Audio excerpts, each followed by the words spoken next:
நம்ம இப்ப பார்க்க போறது யூனிட் 7 துணை ஏடுகளின் அ அடுத்த லெவல். அதாவது ஃபர்ஸ்ட் துணை ஏடு 1 பார்த்தோமா, இப்ப துணை ஏடு 2 பார்க்க போறோம். துணை ஏடு 1ல பார்த்தீங்க அப்படின்னீங்கன்னா, உங்களுக்கு கடன் நடவடிக்கை நடந்தா தனியாக குறிப்பேட்டுக்கு பதிலாக சரிங்களா, அங்க பதிவு செய்வாங்க.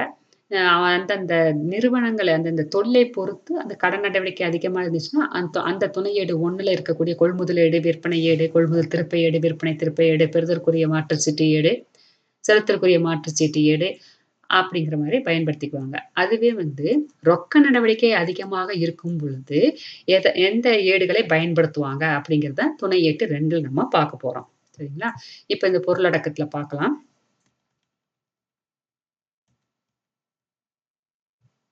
ரொக்க ஏடுன்னா என்னன்னு பொருள் பார்ப்போம். நெக்ஸ்ட் பார்த்தீங்கன்னா, அ முதன்மை கணக்கு ஏடு அப்படின்னு சொல்லிட்டு ஒரு அதனுடைய விளக்கம், அதுக்கப்புறம் அதனுடைய முக்கியத்துவம், வகைகள், தனிப்பத்தி ரொக்க ஏடு, அதுக்கப்புறமா ரொக்கம் தள்ளுபடி கொண்ட ரொக்க தள்ளுபடி மற்றும் வியாபார தள்ளுபடி, அதுக்கப்புறம் இருபத்தி ரொக்க ஏடு, முப்பத்தி ரொக்க ஏடு, சில்லறை ரொக்க ஏடு அப்படிங்கிற மாரி இதனுடைய வகைகள், ரொக்க ஏட்டின் வகைகளுக்குள்ள தான் தனிப்பத்தி ரொக்க ஏடு, இருபத்தி ரொக்க ஏடு, முப்பத்தி ரொக்க ஏடு, சில்லறை ரொக்க ஏடுன்னு சொல்லிட்டு 4 வகையா பிரிச்சிருக்கிறாங்க வகைகள. அது ஒவ்வொன்னுக்கும் எடுத்துக்காட்டுகள் உங்களுக்கு பயிற்சி கணக்குகள் இருக்கும். நடுவுல வந்து ரொக்க தள்ளுபடின்னா என்ன? வியாபார தள்ளுபடின்னா என்னன்னு பார்ப்போம். இந்த ரொக்க தள்ளுபடிக்கும், வியாபார தள்ளுபடிக்கும் என்ன வித்தியாசம் அப்படிங்கிறது போன சாப்டர்லயே நான் சொல்லியிருக்கிறேன். ஞாபகம் இருக்கும்னு நெனைக்கிறேன். பார்க்கலாம். இந்த இது ஒரு விளக்கம்.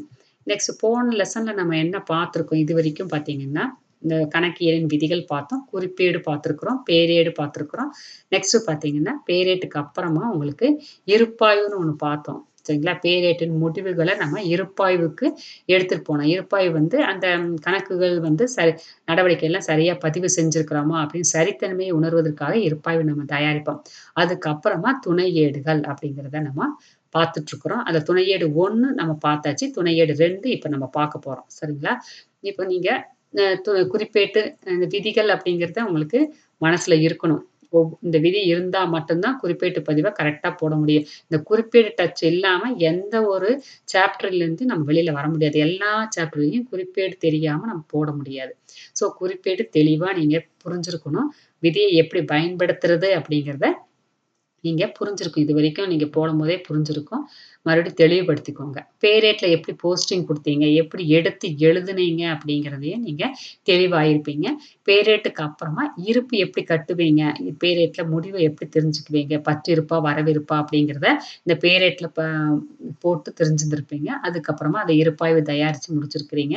துணை ஏடு 1 அப்படிங்கிறத போன லெசன் துணையீடு 1ல கொள்முதல் ஏடு, விற்பனை ஏடு, கொள்முதல் திருப்பம், விற்பனை திருப்பம், பெறுதற்குரிய மாற்றுச்சீட்டு, செலுத்தற்குரிய மாற்றுச்சீட்டு எல்லாத்தையுமே நீங்க தெளிவாயிட்டு தான் இப்ப துணை ஏட்டு 2க்கு வந்திருக்கிறீங்க. சரிங்களா? இந்த துணை ஏடு 2ல பார்த்தீங்கன்னா, ரொக்க ஏடு மட்டும் தான் நம்ம பார்க்க போறோம்.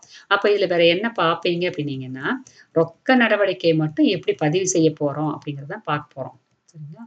இப்ப எந்த ஒரு வணிகமாக இருந்தாலும் ரொக்க விற்பனை சரிங்களா? கடனாளியிடமிருந்து பெற்றது, ரொக்க கொள்முதல் கடனீந்தோருக்கு செலுத்தியது மற்றும் பல்வேறு செலவுகள் செலுத்தியது போன்ற ரொக்கம் சார்ந்த பல நடவடிக்கை நடந்துகிட்டே இருக்கும். ஏதோ ஒரு ரூபத்துல பணம் இல்லாம பணம் ஒண்ணு உள்ள வரும், இல்லன்னா பணம் ஒண்ணு வெளியில போகும். இந்த மாரி நெறைய நடவடிக்கைகள் நடந்துகிட்டே இருக்கு. அந்த மாரி ரொக்க நடவடிக்கை இருக்கும்போது, தனியாக ஒரு ரொக்க ஏடு அப்படிங்கிறது பதிவு அவசியமாக இருக்குது. ஏன்னா எல்லாத்தையுமே குறிப்பேட்டுல பதிவு செஞ்சு, அத ரொக்கம் இன்னைக்கு எவ்வளவு செலவாச்சு, ரொக்கம் எவ்வளவு வந்துச்சு அப்படிங்கிற மாரி டக்குன்னு பார்க்க முடியாது. அதுக்குன்னு தனியா ஏட அவங்க இந்த இடத்துல ப்ரிப்பேர் பண்ணிக்கிறாங்க. இந்த ரொக்க ஏடு என்பது முக்கியமான ஒரு துணை ஏடு அப்படிங்கிறாங்க. ஏனென்றால் வணிகத்தின் ரொக்க நடவடிக்கையில் ஆரம்ப காலத்தில் பதிவு செய்கிறாங்க. ரொக்கம் ஒவ்வொரு வணிகமும் சிறிய நிறுவனமாக இருந்தாலும், பெரிய நிறுவனமாக பேரளவுல தொழில் செஞ்சாலும், சிறிய அளவுல தொழில் செஞ்சாலும் ரொக்க ஏட்ட பராமரிக்கிறாங்க. சரிங்களா? ஏன் ரொக்க ஏட்ட பராமரிக்கிறாங்கன்னா, ரொக்க நடவடிக்கை அதிகமாக இருக்கும். சிறிய நிறுவனமாக இருந்தாலும், பெரிய நிறுவனமாக இருந்தாலும். ஒவ்வொரு வணிகமும் அதன் ரொக்க பெறுதல் மற்றும் ரொக்க செலுத்தல்கள் சரிங்களா? சரியாக நம்ம பராமரிச்சா மட்டும் தான் உண்மையான நிதி நிலைமை அந்த பிசினஸோட நிலைமை எப்படி இருக்குது அப்படின்னு பிரதிபலிக்கும். சரிங்களா? நெக்ஸ்ட் பார்த்தீங்க அப்படின்னீங்கன்னா, ரொக்க ஏட்டுடைய பொருள். ரொக்க ஏடு எப்படி இருக்கும்? ரொக்க நடவடிக்கை மட்டும் நாள் வரிசைப்படி எப்படி குறிப்பேட்டுல நாள் வரிசைப்படி இருந்துச்சுன்னா, அந்த நாள் வரிசைப்படி பதியக்கூடிய ஒரு ஏடாக இருக்கும். ரொக்க நடவடிக்கையில முதல்ல ரொக்க ஏட்டில் பதியப்படுவதால், இது ஒரு முதல் மூல பதிவேடு அல்லது முதன்மை பதிவேடு அப்படின்ட்டு சொல்றாங்க. சரிங்களா? எப்படி உங்களுக்கு குறிப்பேட்டுல பதிவு செய்யாம இங்க வந்துருவாங்களா? ஆமா. ஏன்னு கேட்டீங்கன்னா, சிறு அளவுல தொழில் செய்யும்போது தான் குறிப்பேட்டுல பதிவு செய்வாங்க. அதே ஓரளவுக்கு அதிக அளவுல தொழில் முதல் போட்டு தொழில் தொடங்கி கொஞ்சம் பேரளவுல செய்யும் பொழுது, பெரிய அளவுல உங்களுக்கு தொழிலை செய்யும் பொழுது, குறிப்பேட்டுல பதிவு செய்யாம, அந்த தொழில்ல கடன் நடவடிக்கை அதிகமா இருக்கா? ரொக்க நடவடிக்கை அதிகமா இருக்கா? 2ம் கலந்து இருந்துச்சுன்னா 2 ஏடுகளுமே பராமரிச்சுக்கிறாங்க. இதுல எல்லாம் பதிவு செய்ய முடியாத ஒரு நடவடிக்கைய உரிய குறிப்பேட்டுக்கு எடுத்துட்டு போய்க்குவாங்க. குறிப்பேட்டுல தேவையானது மட்டும் எடுத்துட்டு போய்க்குவாங்க. சரியா? அப்போ இதுல முதல்ல இவங்களுக்கு குறிப்பேட்டுல பதியணும்னு அவசியம் இல்லைல்ல. அதத்தான் விட்டுட்டு தானே இங்க வந்திருக்காங்க. அதனால இதனை முதன்மை பதிவேடுன்னு சொல்றாங்க. ரொக்க நடவடிக்கைகள் என்பது இங்கு வங்கி நடவடிக்கையும் உள்ளடக்கியதாக தான் இருக்கும். வங்கியும், ரொக்கமும் சேர்ந்து தான் இங்க வரும். ரொக்க ஏட்டில் ரொக்க பெறுதல்கள் பற்று பக்கம் வரும். ரொக்க செலுத்தல்கள் வரவு பக்கம் வரும்.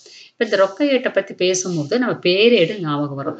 பேரேட்ல நம்ம குறிப்பேட்லருந்து பேரேட்ல எடுத்து எழுதுறோம்ல, ஃபர்ஸ்ட் என்ன எழுதணும்? எல்லா சம்லயும் பார்த்தீங்கன்னா, முதல்ல எடுத்தோனே தொழில் தொடங்கியது அப்படிங்கிற மாரி வரும். தொழில் ஒரு ஒரு உரிமையாளர் ஒரு குறிப்பிட்ட தொகையுடன் தொழிலை தொடங்குகிறார் அப்படின்னா, ரொக்கம் உள்வரும். கரெக்ட்டா? அந்த முதல் போட்டு தொழில் தொடங்கினார். அப்போ ரொக்க கணக்கு பற்று அந்த உரிமையாளருடைய முதல் கணக்கு வரவு அப்படின்னு எழுதுவோம். இல்லையா? அப்ப எடுத்த உடனே பேரேட்ல ரொக்கம் அப்படிங்கிற ஒரு கணக்க தான் நீங்க ஃபார்ம்ல போட்டிருப்பீங்க. அப்ப அந்த ரொக்க கணக்கே தான் இந்த ரொக்க கணக்கும். சரிங்களா? நெறையலாம் வித்தியாசம் இருக்காது. அந்த ரொக்க ஏடு உனக்கு புரிஞ்சிருந்துச்சு அப்டின்னீங்கன்னா, இந்த ரொக்க ஏடு உனக்கு ஈஸியா இருக்கும். அந்த ரொக்க ஏடு ஞாபகப்படுத்தி பாருங்க. பற்று பக்கம் அப்படிங்கிறது உன்னுடைய இடது பக்கம். உனது இடது கை பக்கத்துல பற்றுன்னு எழுதுவீங்க. வலது கை பக்கத்துல வரவுன்னு எழுதியிருப்பீங்க. பற்று பக்கத்துல என்ன எழுதியிருப்பீங்க? ரொக்கம் உள்ள வந்ததுன்னா, பற்று அப்படின்னு எழுதியிருப்பீங்க இல்லையா? ரொக்கம் உள்ள வந்துச்சு அப்படின்னா, உள்வரும் சொத்தாக நினைச்சு பற்றுல நீங்க முதல் அப்படின்னு போட்டு எழுதியிருப்பீங்க. அதே வரவுல என்ன எழுதியிருப்பீங்க? இப்ப வரவு பக்கத்துல ரொக்கம் வெளியில போனது எல்லாமே வரவு பக்கம் எழுதியிருப்பேன். மின் கட்டணம் செலுத்தியது அப்படின்னா, ரொக்கம் நம்மளுக்கு வெளியில போயிருக்கும். இல்லையா? மின் கட்டணம் செலுத்தும் பொழுது ரொக்கம் போயிருக்கும். அதுக்கப்புறம் சம்பளம் நீங்க குடுத்திருந்தீங்கன்னா, ரொக்கம் போயிருக்கும். அது கூலி குடுத்திருந்தீங்கன்னா, ரொக்கம் போகும். இந்த மாரி ரொக்கம் உள்ள வந்தாலும் சரி, ரொக்கம் வெளியில போனாலும் சரி, அத எப்படி பதிவு செய்வீங்க? ரொக்கம் உள்வரும் பொழுது, ரொக்க பெறுதல்கள் அப்படிங்கிறோம். அத வந்து பற்று பக்கத்துல எழுதியிருப்பீங்க. ரொக்க கணக்குல பற்று பக்கம் எழுதியிருப்பீங்க. அதே இது ரொக்க செலுத்தல்கள் அப்படிங்கிறது வரவு பக்கத்துல எழுதியிருப்பீங்க. அதுவும் இதுவும் ஒரே மாதிரி தான் இருக்கும். படிவம் மட்டும் தான் கொஞ்சம் மாறுபட்டு இருக்கும். சரிங்களா? அப்ப பேரேடு நீங்க தெளிவா தெரிஞ்சிருந்தா, இந்த துணையேடு 2 அப்படிங்கிறது ஈஸின்னு சொன்னேனா, அதனால நீங்க பேரேட்ட ஒரு தடவைக்கு 2 தடவ பார்த்துட்டு புரிஞ்சதுக்கு அப்புறமா நீங்க இந்த துணையேட பார்த்தீங்கன்னா ஈஸியா இருக்கும். நெக்ஸ்ட்டு ரொக்க ஏடு அப்படிங்கிறது ஒரு துணை ஏடு மற்றும் முதன்மை கணக்கு அப்படிங்கிறோம். அனைத்து ரொக்க நடவடிக்கைகளையும் முதலில் ரொக்க ஏட்டில் பதியப்படுகின்றன. எனவே இது வந்து துணை ஏடு.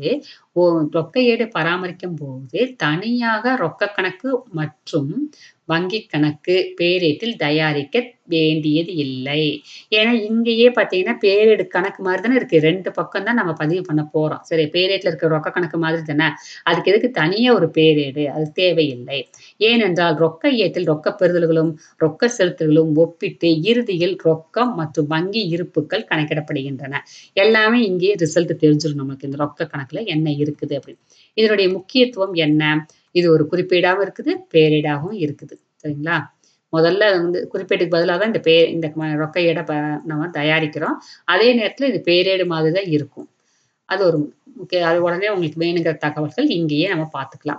நேரத்தையும், உழைப்பையும் மிச்சப்படுத்துகிறது. தனித்தனியா பதிவு செய்ய வேண்டிய அவசியம் இல்லைல்ல. ஒரே இடத்துல எல்லாமே பதிவு செஞ்சிரும். குறிப்பேடாவும் பயன்படுத்திக்கிறோம், பேரேடாவும் பயன்படுத்திக்கலாம். அப்ப 2மே தனித்தனியா பராமரிச்சு அங்க நெறைய செலவாகும் நேரம். இங்க அப்படி இல்ல. ஒரு நேரத்த வந்து கம்மி பண்ணி, உழைப்பும் பார்த்தீங்கன்னா கம்மியாகுது.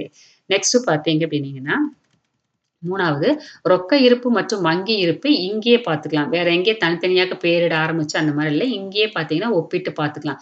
ரொக்க பெறுதல்கள் மற்றும் செலுத்தல்கள் ஒப்பிட்டு பார்த்து ரொக்கம் மற்றும் வங்கி இருப்பு இங்கேயே வந்து பார்க்க முடியுது. வேலை பகுப்பின் பயன். இங்க பார்த்தீங்கன்னா, இது ஒரு தனி துணை ஏடாக செயலாற்றுவதால், அதனை தனி நபர் தான் பராமரிக்கிறாங்க. அதுக்குன்னு தனியா கேஷியர் போட்டுக்கிறாங்க. சரிங்களா? அப்ப அந்த கேஷியர் பார்த்தீங்கன்னா, அதுல எல்லா அ நுணுக்கங்கள் எல்லாமே தெரிஞ்சதுனால, அந்த வேலை வந்து தனித்தனியா பிரிச்சு குடுக்குறதுனால, அங்க அவங்க தெளிவாக அந்த வேலைய செய்றதுக்கான ஒரு பயன் இங்க கிடைக்குது. அதுக்கப்புறமா செயலூக்கமுடைய ரொக்க மேலாண்மை. இந்த வணிக நிறுவனத்தின் ஒரு குறிப்பிட்ட காலத்துக்கான மொத்த பெறுதல்கள், மொத்த செலுத்தல்கள் பற்றிய விவரங்களை ரொக்க ஏடே காட்டுகிறது. எவ்வளோ பணம் உள்ள வந்திருக்குது இந்த பிசினஸ்க்கு, எவ்வளோ பணம் வெளியில போயிருச்சு. அதனால இந்த ரொக்க மேலாண்மை இதுல இருக்கக்கூடிய ஒரு மேலாண்மை, ஸ்பாட்ல உங்களுக்கு முடிவு எடுக்கிறது, துரிதமாக என்னென்ன செய்யணும் அப்படிங்கிற அந்த கொள்கையை உருவாக்குறது எல்லாமே இந்த ரொக்க ஏடு உதவிகரமாக இருக்குது. தவறுகளும், மோசடிகளும் தவிர்க்கப்படுகிறது. ஒருத்தரே தான் இத மேலாண்மை செய்றதுனால, அதுல வந்து தவறுகள் வர்றதுக்கு வாய்ப்பில்ல. ஒப்பிட்டு பார்த்துர்றோம். இங்கேயே பார்த்தீங்கன்னா, ஒப்பிட்டு பார்த்துர்றோம். ரொக்கமும், வங்கியும் எந்த அளவுல இருக்கு? பேங்க்ல எவ்வளோ பணம் போச்சு? நம்ம வந்து பேங்க்லேருந்து எவ்வளவு எடுத்திருக்கிறோம்? அப்படி எல்லாமே இங்கேயே பார்க்கறதுக்கு முடியும். அதனால இங்க பார்த்தீங்கன்னா, குறைவாகவோ அல்லது கூடுதலாகவோ ஏதாவது ரொக்கம் இருந்துச்சுன்னா, இங்கேயே நம்ம பிழைகளை கண்டுபிடிச்சு நிவர்த்தி பண்றதுக்கு முடியுது. நெக்ஸ்ட் ரொக்க ஏட்டின் வகைகள். 3 ரொக்க ஏடு 4 ரொக்க ஏடு இதில பார்க்கணும். ஆனா இதில 3 குடுத்துருக்குறாங்க. நெக்ஸ்ட் ஒரு சில்லறை ரொக்கேடுங்கிறது 4வதா அங்க இங்க இருக்கும். பார்த்துக்கலாம். ஃபர்ஸ்ட் ஒன் தனிப்பத்தி ரொக்கேடு. இது வந்து ஒரு சாதாரண ரொக்கேடு. பேரேட்ல இருக்குல்ல அதே ரொக்கேடு தான். தனிப்பத்தி ரொக்கேடு. நெக்ஸ்ட்டு ரொக்கம் தள்ளுபடி கொண்ட இருபத்தி ரொக்கேடு. 2 பத்தி இருக்கும். ரொக்கத்துக்கு ஒரு காலம், தள்ளுபடிக்கு ஒரு காலம்.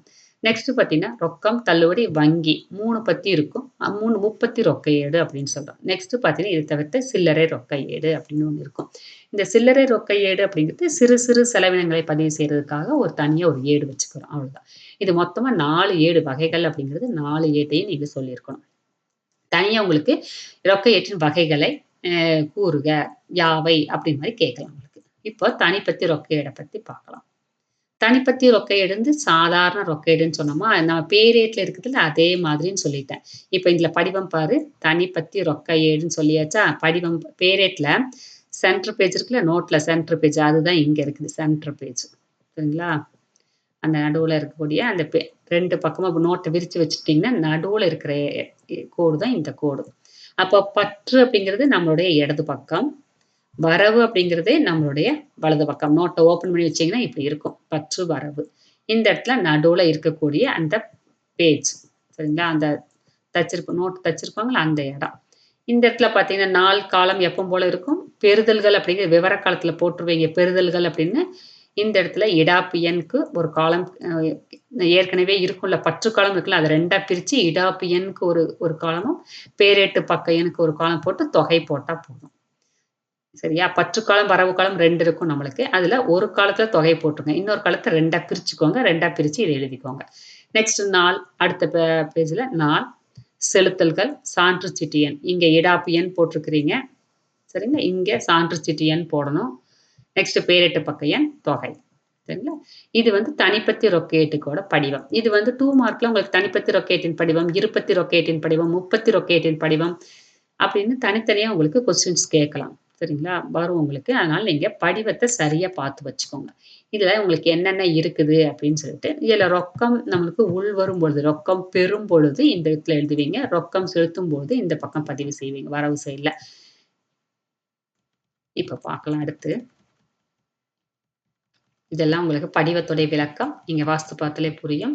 தனிப்பத்தி ரொக்கயத்த எப்படி இருப்பு கட்டுவீங்க? பேரேட்ல எப்படி இருப்பு கட்டுவீங்க? அதே மாரி தான் இங்கேயும் இருப்பு கட்ட போறீங்க.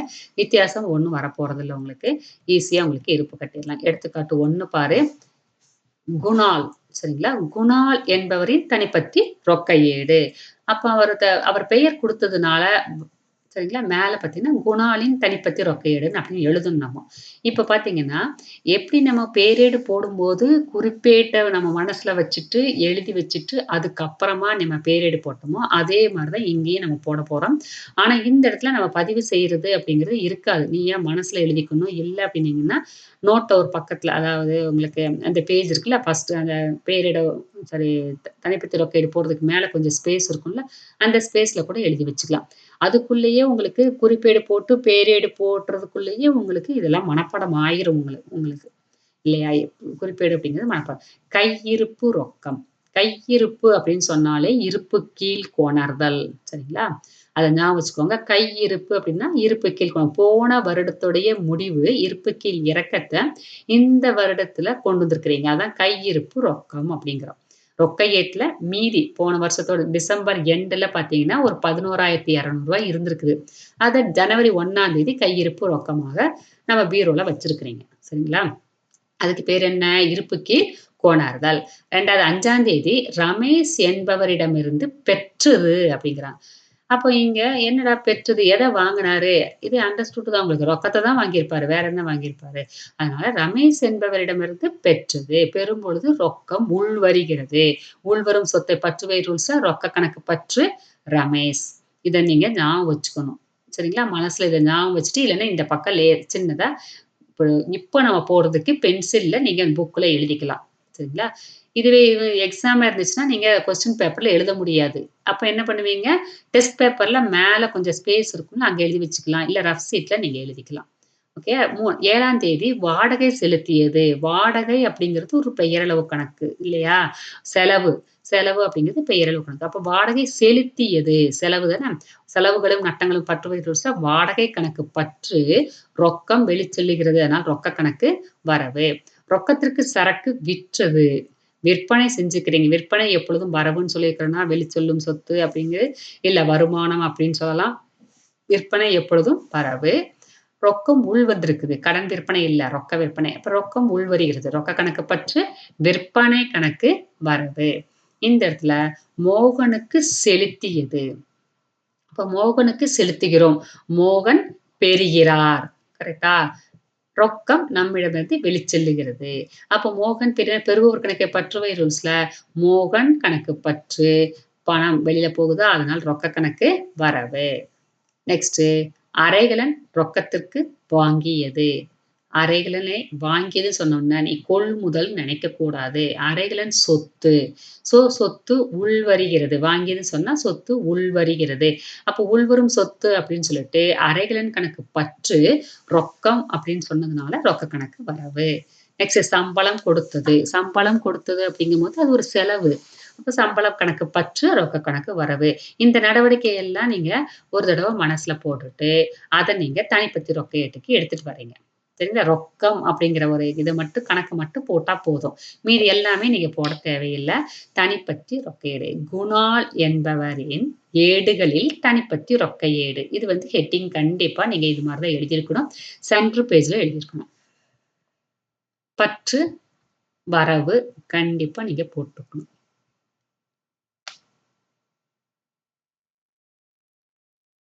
அதுக்கப்புறமா படிவத்த போட்டுக்கோங்க.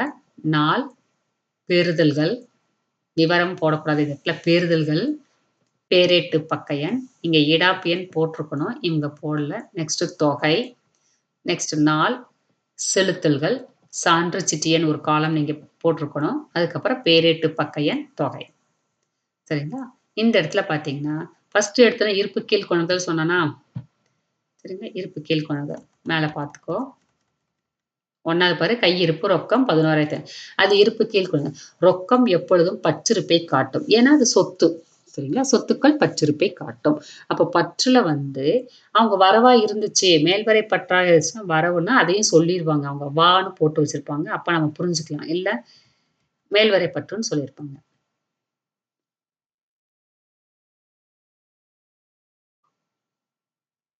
இந்த இடத்துல இருப்பு கீழ் கொணர்தல் 11,200. நெக்ஸ்ட் பார்த்தீங்க அப்படின்னீங்கன்னா 5ஆம் தேதி பாரு ரமேஷ் என்பவரிடம் பெற்றது. பெற்றும்போது ரொக்கம் உள்வருகிறது இல்லையா? ரொக்க கணக்கு பற்றுல ரமேஷ். ரொக்க கணக்கு சரிங்களா? ரொக்க கணக்கு பற்றுல ரொக்க கணக்கு பற்றுல ரமேஷ் எழுதியிருக்கிறாங்களா 5ஆம் தேதி. எடுத்தோனே படிவம் போட்டு முடிச்சோனே இந்த டேட் போட்டுறணும். 2017 ஜனவரி. இங்கேயும் 2017 ஜனவரி. இது மறந்துரும் நம்மளுக்கு. போடாம விட்டுட்டீங்கன்னா மறந்துரும். எடுத்தோனே டேட்டும் சரி இயரும் அண்ட் மந்த் 2 பக்கம் போட்டு வச்சுருக்கங்க. அப்புறமா டேட் போட்டு போட்டு எழுதுறதுக்கு வசதியா இருக்கும். 1ஆம் தேதி இருப்பு கீழ் கொண்டல். 2ஆம் தேதி ரமேஷிடம் வந்து பெற்றது. ரொக்க கணக்கு பற்றுல ரமேஷ். ரொக்கத்துல ரூ. 300 வாங்கியிருக்கிறீங்க. நெக்ஸ்ட் 3வது நடவடிக்கை என்ன? 8ஆம் தேதி 7ஆம் தேதி பார்த்தீங்கன்னா, வாடகை செலுத்தியது அப்படின்னு 7ஆம் தேதி இருக்குது. அப்ப வாடகை செலுத்தும்போது வாடகை கணக்கு பற்று, ரொக்க கணக்கு வரவு. ரொக்க கணக்கு ரொக்க கணக்கு வரவுல வாடகை. சரிங்களா? இப்படி உங்க கையும் இதே மாரி போகணும். ரொக்க கணக்கு வரவுல இந்த இடத்துல வாடகைன்னு எழுதியிருக்கிறீங்க. சரிங்களா? 7ன்னு போட்டு வாடகை ரூ. 30. அதுக்கப்புறமா 10ஆம் தேதி 10ஆம் சரி 8ஆம் தேதி பாரு. அதுக்கு முன்னாடி 8ஆம் தேதி ஒண்ணு இருக்குது. 8ஆம் தேதி ரொக்கத்திற்கு சரக்கு விற்றுதுன்னு இருக்கு. சரக்கு விற்கும்பொழுது விற்பனை. சரியா? ரொக்க கணக்கு பற்று விற்பனை.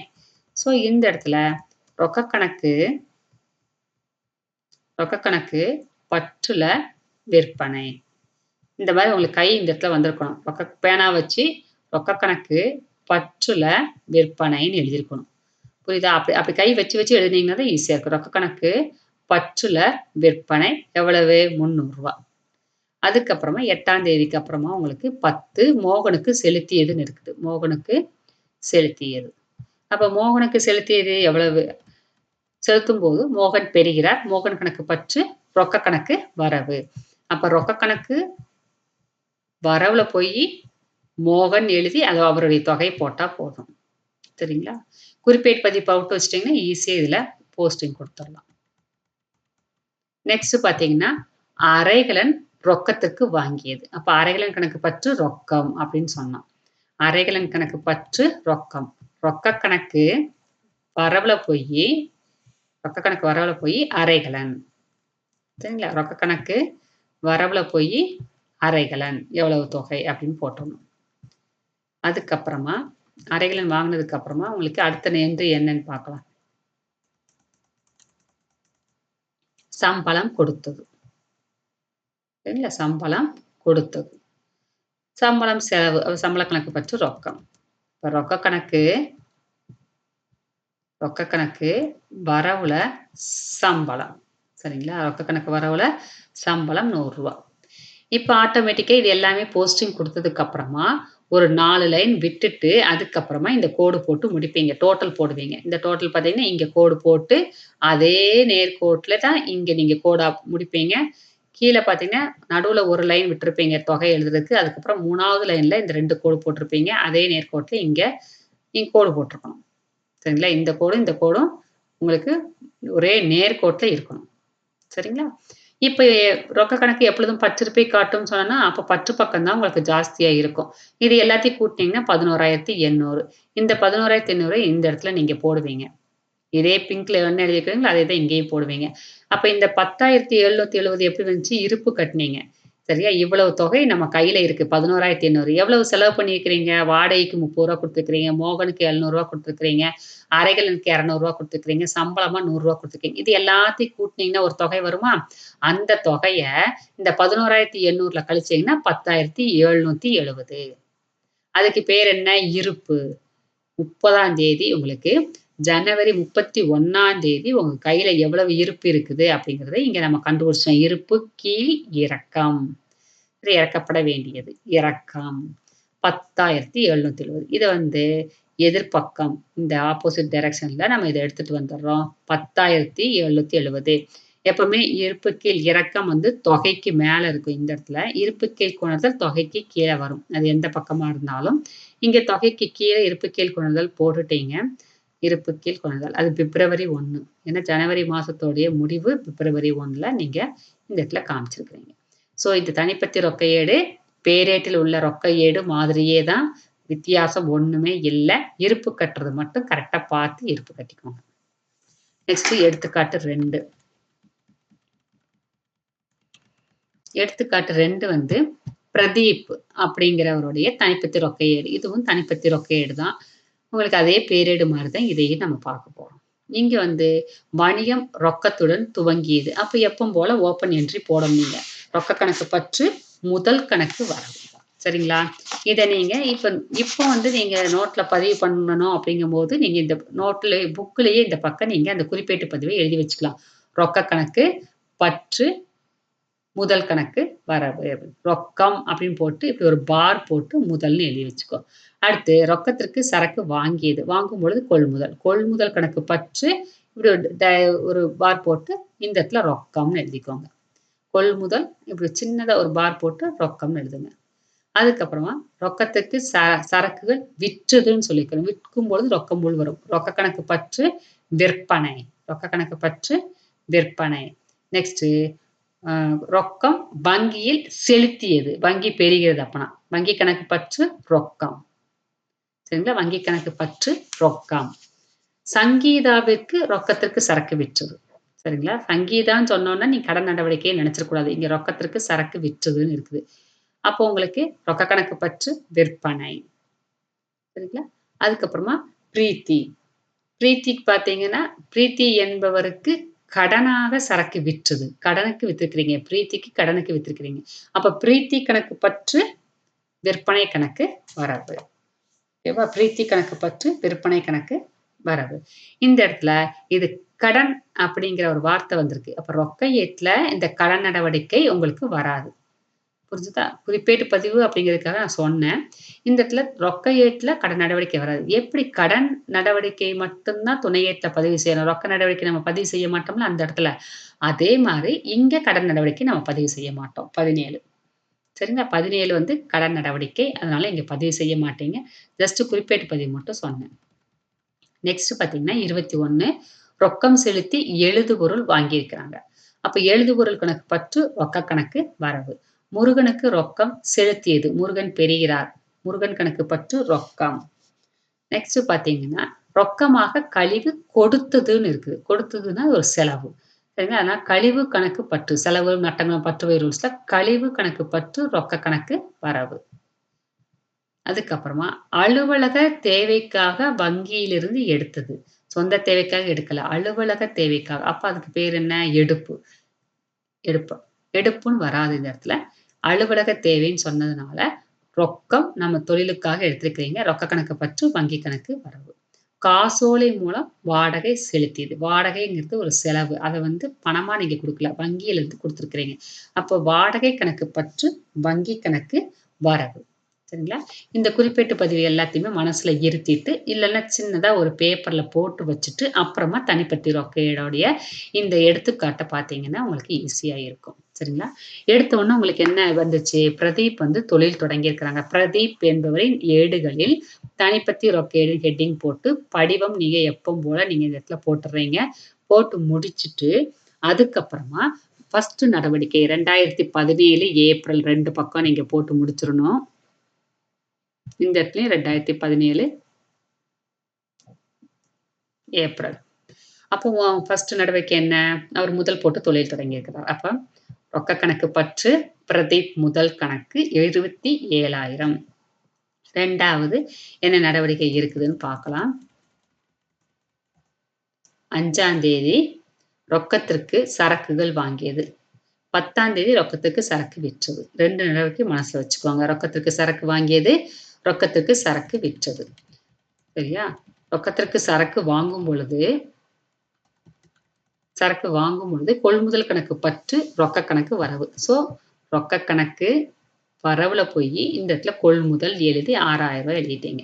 2வது நடவடிக்கை. அதாவது 5ஆம் தேதி கொள்முதல் செஞ்சிருக்கேன். ரொக்க கொள்முதல். ஸோ கொள்முதல் கணக்கு பற்று ரொக்க கணக்கு வரவு. அதனால ரொக்க கணக்கு வரவுல வந்து கொள்முதல் எழுதிட்டீங்க. 3வது நடவடிக்கை பார்த்தீங்கன்னா 10ஆம் தேதி விற்பனை. ரொக்க விற்பனை செஞ்சிருக்கிறீங்க. ரொக்க கணக்கு பற்று விற்பனை. ரொக்க கணக்கு பற்றுல இந்த இடத்துல விற்பனை. சரிங்களா? விற்பனை ரூ. 11,000. ரொக்க கணக்கு பற்றுல இந்த இடத்துல விற்பனைன்னு எழுதியாச்சு. நெக்ஸ்ட் 4வது நடவடிக்கை என்ன? 4வது பார்த்தீங்க அப்படின்னா, வங்கியில் செலுத்தி வங்கி ரொக்கம். சரிங்களா? 4வது வந்து வங்கி ரொக்கம். வங்கி கணக்கு பற்று ரொக்க கணக்கு வரவு. அப்ப ரொக்க கணக்கு வரவுல போயி ரொக்க கணக்கு வரவுல போயி இந்த இடத்துல வங்கின்னு எழுதியிருக்கிறாங்க பாரு. ரொக்க கணக்கு வரவுல போய் இந்த இடத்துல வங்கின்னு எழுதி ரூ. 5,000. புரிஞ்சுதா? ரொக்க கணக்கு வரவுல வங்கின்னு எழுதியிருக்கிறாங்க. நெக்ஸ்ட் பார்த்தீங்க அப்படின்னீங்கன்னா,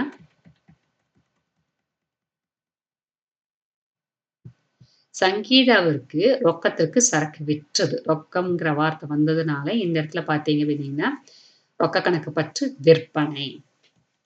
அப்ப ரொக்க கணக்கு பற்றுல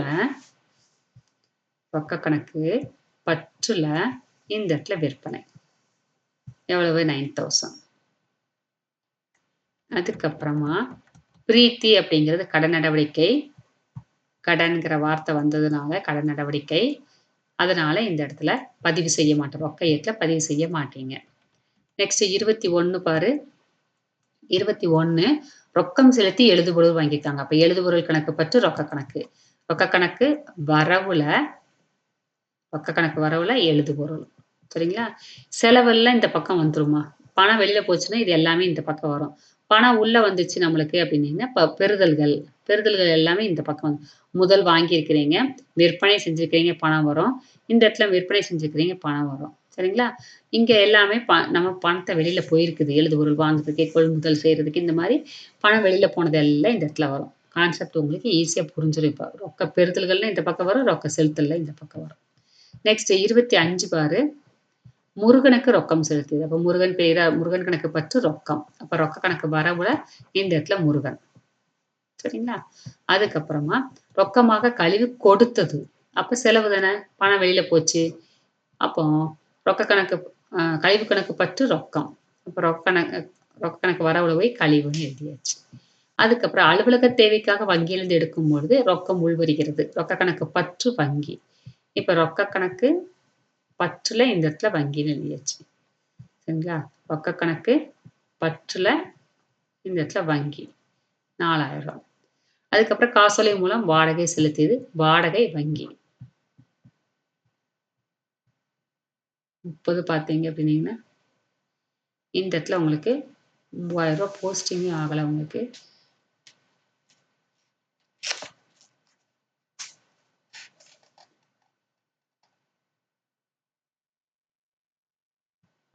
இருபத்தஞ்சு 26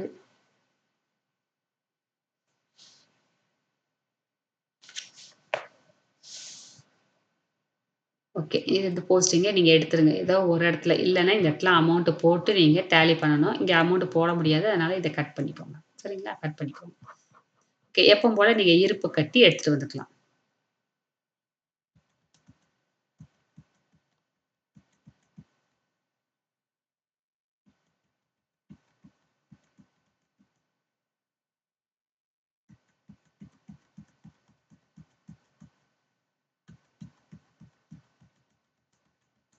இப்போ அடுத்து ரொக்கமும் ரொக்க தள்ளுபடினா என்ன? வியாபார தள்ளுபடினா என்ன? ரொக்க தள்ளுபடி என்ன?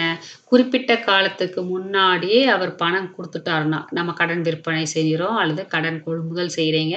இந்த 2 இடத்துலயும் பார்த்தீங்கன்னா, குறிப்பிட்ட காலத்துக்கு முன்னாடியே நம்ம பணம் குடுத்துட்டோம் அப்டின்னீங்கன்னா, இல்ல பணம் வாங்குறோம் அப்டின்னீங்கன்னா, அந்த இடத்துல பார்த்தீங்கன்னா, அவங்களுக்கு ஒரு தள்ளுபடி குடுக்குறோம். அதுதான் ரொக்க தள்ளுபடிங்கிறோம். இங்க பாரு ஒரு குறிப்பிட்ட காலத்திற்குள் அல்லது அதற்கு முன்னரோ சரியான ஒரு தொகையை திரும்பி செலுத்தும் நபருக்கு வழங்கக்கூடிய தள்ளுபடி தான் ரொக்க தள்ளுபடி. கடன் ஈந்தோருக்கு தள்ளுபடி அளித்தது ஒரு நட்டம் நம்மளுக்கு இல்லையா? அதே மாரி கடனை திரும்பி செலுத்தும் கடனாளிக்கு தள்ளுபடி குடுக்குறோம்னா ஒரு ஆதாயம் நம்மளுக்கு. தள்ளுபடி பெற்றது அப்படிங்கிறோம். கடனாளி குடுத்தாருன்னா, அது ஆதாயமாக எடுத்துக்கொள்ளப்படுகிறது. இந்த தள்ளுபடி பணம் பெறும் பொழுதோ அல்லது பணத்தை கொடுக்கும் பொழுதோ அனுமதிக்கப்படுவதால் இதற்குரிய பதிவுகளும் அதே போன்று செய்யப்படுகிறது. பணத்தை முன்கூட்டியே செலுத்தினா அதற்காக தள்ளுபடியும் அதிகமாக வழங்குவாங்க. ஒரு 15 நாள்ல நம்ம மாற்றுச்சீட்டு எழுதியிருக்கலாம். இல்ல 2 மாத தவணை காலம் நம்மளுக்கு மாற்றுச்சீட்டு எழுதியிருக்கிறோம்னா, 2 மாதத்துக்கு ஒரு ஒரு 5 நாளைக்கு முன்னாடி சரிங்களா? ஒரு 60 நாள் இருக்குன்னா, 55வது நாள் குடுத்தா வேற மாரி தள்ளுபடி இருக்கும். அதுவே பார்த்தீங்கன்னா, 30வது நாள் குடுத்தீங்கன்னா, வேற மாரி தள்ளுபடி இருக்கும். அதத்தான் இங்க சொல்லியிருக்கிறாங்க. தொகை 1 மாதத்திற்குள் திரும்பி செலுத்தினா 5% தள்ளுபடியும், 2 மாதத்திற்குள் திரும்பி செலுத்தினா 3% தள்ளுபடி. இந்த மாரி தள்ளுபடிய நம்ம பெறலாம். ஓகே. வியாபார தள்ளுபடின்னா என்ன? பொருள் வந்து பல்க்கா வாங்கும்போது நம்மளுக்கு குடுக்கக்கூடிய தள்ளுபடி தான் வியாபார தள்ளுபடி. அங்க பார்த்தீங்கன்னா, குறிப்பிட்ட நாளுக்கு முன்னாடி நம்ம குடுத்தா தான் ரொக்க தள்ளுபடி கிடைக்கும். இங்க அத பார்த்தீங்கன்னா, தனியா உங்களுக்கு ரேட்ல கணக்கு ஓப்பன் பண்ணிப்பீங்க. தள்ளுபடி அப்படிங்கிறது அளித்த தள்ளுபடி, பெற்ற தள்ளுபடிக்கு நமக்கு ரேட்ல ஒரு தனியா கணக்கே இருக்கும். இங்க இந்த வியாபார தள்ளுபடிக்கு தனியா கணக்கு கிடையாது. அது போன சாப்டர்லயே நம்ம சொல்லியிருக்கிறோம்.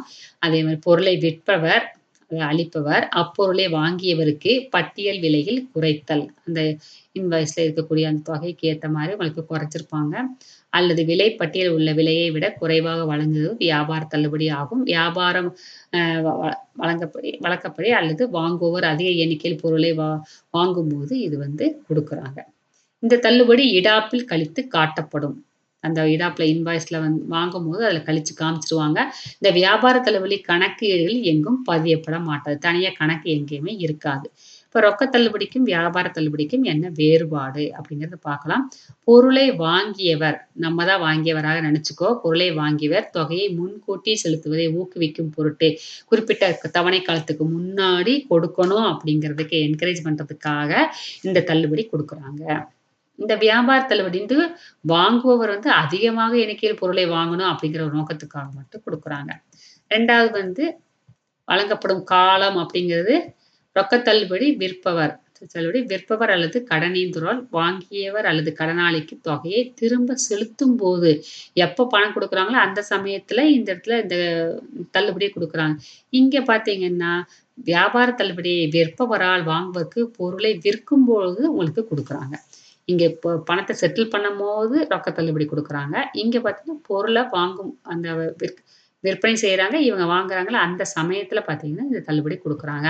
தள்ளுபடி தொகை எப்படி இருக்கும்? ரொக்க தள்ளுபடி பார்த்தீங்கன்னா, திரும்ப செலுத்தும் காலத்தின் அடிப்படையில உங்களுக்கு ஏற்ற இறக்கம் இருக்கும். இங்க பார்த்தீங்கன்னா, வியாபார தள்ளுபடின்னு வாங்கிய அளவு, அந்த பொருளுடைய அளவு எவ்வளோ வாங்குறாங்க, ரொம்ப அதிகமா வாங்குனாங்க, அதுக்கேத்த மாரி இருக்கும் தள்ளுபடி. ஒரு அளவுக்கு தான் வாங்கியிருக்கிறாங்கன்னா, அதுக்கேத்த மாரி இருக்கும்.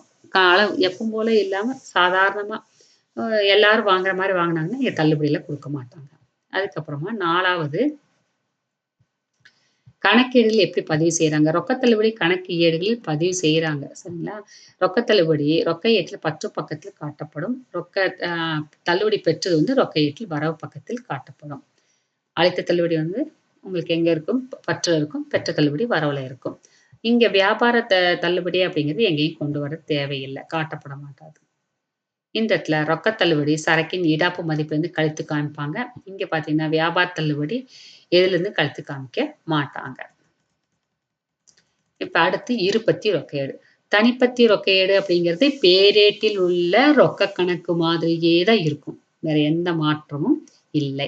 இங்க இருபத்தி ரொக்க ஏட்ல நம்ம இப்ப குறிப்பேட்ல நெனச்சு பாருங்க. கடன் விற்பனை செய்யும் பொழுதோ, கடன் கொள்முதல் செய்யும் பொழுதோ, அங்க ஒரு தள்ளுபடி குடுக்குறாங்கல்ல, அந்த தள்ளுபடி ஜாஸ்தியா இருந்துச்சு அப்டின்னீங்கன்னா, அதுக்காக இந்த இருபத்தி ரொக்கையேட அந்த நிறுவனமானது பராமரிக்கிறாங்க. சரிங்களா? ஒரு நிறுவனத்தில் கடன் நடவடிக்கை அதிகமா இருக்குதா? ரொக்க நடவடிக்கை அதிகமா இருக்குதான்னு பார்த்துக்கிறாங்க. அந்த கடன் நடவடிக்கையிலயுமே பார்த்தீங்க அப்டின்னீங்கன்னா, தள்ளு அ சாரி துணை ஏட்ல கடன் நடவடிக்கைக்கு துணை ஏடு எந்த துணை ஏட பயன்படுத்துறாங்கன்னு பார்த்துக்க. ரொக்க நடவடிக்கைன்னா ரொக்க ஏட்ட பராமரிப்பாங்க. இங்க பார்த்தீங்கன்னா, ரொக்க ஏட்லயுமே பார்த்தீங்கன்னா, இந்த இருபத்தி ரொக்க ஏட அந்த கடன் நடவடிக்கை அதிகமா இருக்கும்போது, தள்ளுபடி அதிகமா வழங்குவோமோ, அதுக்காக இத பயன்படுத்துறாங்க. சரிங்களா? ரொக்கம் மற்றும் தள்ளுபடி பத்திகளுடைய ரொக்க ஏடு. இந்த மாரி ஒரு ரொக்க ஏட கடன் நடவடிக்கை அதிகமா இருந்துச்சுன்னா, அந்த பணத்த பெறும்பொழுதும், பணத்த செலுத்தும் பொழுதும் இந்த தள்ளுபடி நம்ம குடுப்போமா? அதுக்காக இத பயன்படுத்திக்கிறாங்க. இந்த தள்ளுபடி 2 பத்தி இருக்கும். இந்த ஏடு பார்த்தீங்கன்னா 2 பத்தி இருக்கும். பற்று மற்றும் வரவு 2 பக்கத்திலயுமே இந்த தள்ளுபடிய நம்ம போட்டு கொண்டு வருவோம். இந்த தியரி படிக்கிறதுக்கு பதிலா உங்களுக்கு கீழ பார்த்தீங்கன்னா, படிவத்த பார்த்தா புரியும். ரொக்கம் மற்றும் தள்ளுபடி பத்திகளுடைய ரொக்க ஏடு. 2 பத்தி இருக்கும். இதுவும் பார்த்தீங்கன்னா, பேரேடு மாரி தான். 2 பக்கத்துல போட போறோம். இது சென்டர் பேஜ் நம்மளுக்கு. சென்டர் பேஜ் நம்ம புக்ல இருக்குல்ல, அந்த சென்டர் பேஜ் இந்த இடத்துல இருக்குது. தெளிவா பார்த்துக்கோ. இதுதான் சென்டர் பேஜ். இது நம்மளுடைய இடது பக்கம். வரவுங்கிறது நம்மளுடைய வரவு பக்கம். சரி. வரவுங்கிறது நம்மளுடைய வலது பக்கம். இந்த இடத்துல நாள்ன்னு ஒரு காலம் நமக்கு ஏற்கனவே இருக்கும். விவர காலத்துல பெறுதல்ன்னு போட்டிருக்கீங்க. இங்க இடாப்பு எண், பேரேட்டு பக்க எண். இந்த 2 காலம் நம்மளுக்கு இருக்குமா ஏற்கனவே பற்று காலம், வரவு காலம் அது தொகைன்னு போட்டு தள்ளுபடி காலம்னு போட்டுக்கோ. இங்க ரொக்க காலம் போட்டுக்கோங்க. 2யா பிரிச்சுக்கிறீங்க. தள்ளுபடி அதிகமா குடுக்கும்போது தனியா ஒரு காலம் போட்டுறீங்க. நெக்ஸ்ட் இங்க செலுத்துதல், சான்று சீட்டு, பேரேட்டு பக்க எண், தள்ளுபடி ரொக்கம். இங்கேயும் தள்ளுபடி ரொக்கம், இங்கேயும் தள்ளுபடி. இது வந்து அளித்த தள்ளுபடியா இருக்கும். இது வந்து பெற்ற தள்ளுபடியா இருக்கும். சரிங்களா? இதுதான் வித்தியாசம். ஓகே. இது வந்து படிவம். இருபத்தி ரொக்க ஏட்டின் படிவம் தருக அப்படின்னு 2 மார்க்ல உங்களுக்கு கேட்கலாம். இப்ப இருபத்தி ரொக்க ஏடுடைய எடுத்துக்காட்டு பார்க்கலாம். 3வது எடுத்துக்காட்டு. ரொக்கம் தள்ளுபடி பத்துடைய ரொக்க ஏட்டினை தயார் செய்க. இங்க 2017 ஜனவரி அப்படின்னு குடுத்தாச்சா? அப்ப அந்த படிவம் போட்டோனே இந்த 2017 ஜனவரிய நீங்க போட்டுறணும். கையிருப்பு ரொக்கம் அப்படிங்கிறது இருப்பு கீழ்க்கொணுதல். ரொக்க ஏட்டுல எப்பவுமே இருப்பு கீழ்க்கொணுதல் எங்க வரும்? பற்று பக்கம் தான் வரும். ஏன்னா ரொக்கம் அப்படிங்கிறது சொத்து. சொத்துக்கள் பற்றிருப்பை காட்டும். சொத்துக்கள் பற்றிருப்பை காட்டும்ங்கிறது மறுபடியும் சொல்லி பார்த்துக்கோங்க. இங்க ரொக்கம் பார்த்தீங்க அப்படின்னீங்கன்னா, சொத்து பற்று பக்கத்துல கொண்டு வந்து இருப்பு கீழ்க்கோணர்தல் அப்படிங்கிறத எழுதணும். சரியா? 2வது நடவடிக்கை என்ன? ரொக்க வைப்பு எந்திரம் சிடிஎம் கேஷ் டெபாசிட் மெஷின் மூலமாக ராமநாதனுக்கு செலுத்தியது. ராமநாதனுக்கு பணம் குடுத்துருக்கிறீங்க. அத எப்படி குடுத்துருக்கிறீங்க? அவர்கிட்ட நேரடியா போய் குடுக்கல. சரிங்களா? நேரடியா குடுக்காம கேஷ் டெபாசிட் மெஷின்ல கொண்டோய் போட்டுட்டீங்க. நம்ம கேஷ் டெபாசிட் மெஷின்ல போட்டா அது ரொக்க நடவடிக்கை. யாராவது நம்மளுக்கு கேஷ் டெபாசிட் மெஷின்ல போட்டா அது வங்கி நடவடிக்கை. இத நம்ம இங்க மறந்துறக்கூடாது. யாராவது கேஷ் டெபாசிட் மெஷின்ல நம்மளுக்கு பணம் போட்டுருக்காங்கன்னா, நம்மளுடைய வங்கிக்கு தான் அந்த பணம் போகும். அது வங்கி நடவடிக்கை. நம்ம கேஷ் டெபாசிட் மெஷின்ல பணத்த போட்டா நம்ம கையில இருந்து பணம் வெளில போயிருக்கும். இது ரொக்க நடவடிக்கை. அப்ப இந்த இடத்துல ராமநாதனுக்கு செலுத்தியது. அப்ப ராமநாதன் பெறுகிறார். ராமநாதன் கணக்கு பற்று, ரொக்க கணக்கு வரவு. அப்ப ரொக்க கணக்கு வரவுல போயி ராமநாதன் போட்டாச்சா? ராமநாதன் போட்டு இந்த இடத்துல 300. நெக்ஸ்ட்டு அவருக்கு அளித்த தள்ளுபடி. ராமநாதனுக்கு பணம் குடுத்துருப்போமா? சரிங்களா? பணம் குடுக்கும்போது அவர் தள்ளுபடி குடுத்துருக்கிறாரு. தள்ளுபடி பார்த்தீங்கன்னா, பெற்ற தள்ளுபடி. அவர் வந்து நம்மளுக்கு தள்ளுபடி குடுத்ததுன்னா, அது நம்மளுக்கு பார்த்தீங்கன்னா, பெற்ற தள்ளுபடி. அதுதான் இந்த தள்ளுபடியில ரூ. 10 போட்டிருக்கிறீங்க. பெற்ற தள்ளுபடி. சரியா?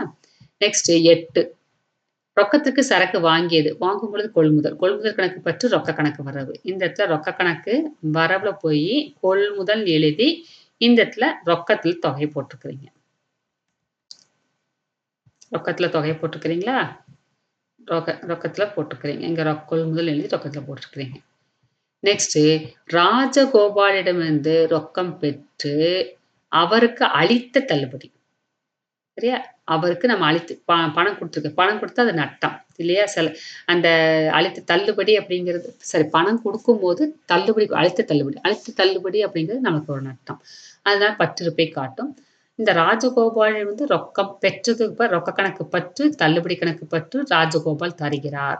அப்ப பற்றுல பாரு ரொக்க கணக்கு பற்றுல 10 ராஜகோபால் போட்டாச்சு. எவ்வளவு தள்ளுபடி குடுத்துருக்கிறீங்க? ரூ. 20. எவ்வளவு பணம் வாங்குனீங்க? 9080 சரியா? 9800 இங்க ரூ. 20 டிஸ்கவுண்ட். நெக்ஸ்ட் 15 ரொக்கத்திற்கு சரக்கு விற்றது. விற்கும் பொழுது ரொக்கம் உள்வருகிறது. ரொக்க கணக்கு பற்று விற்பனை.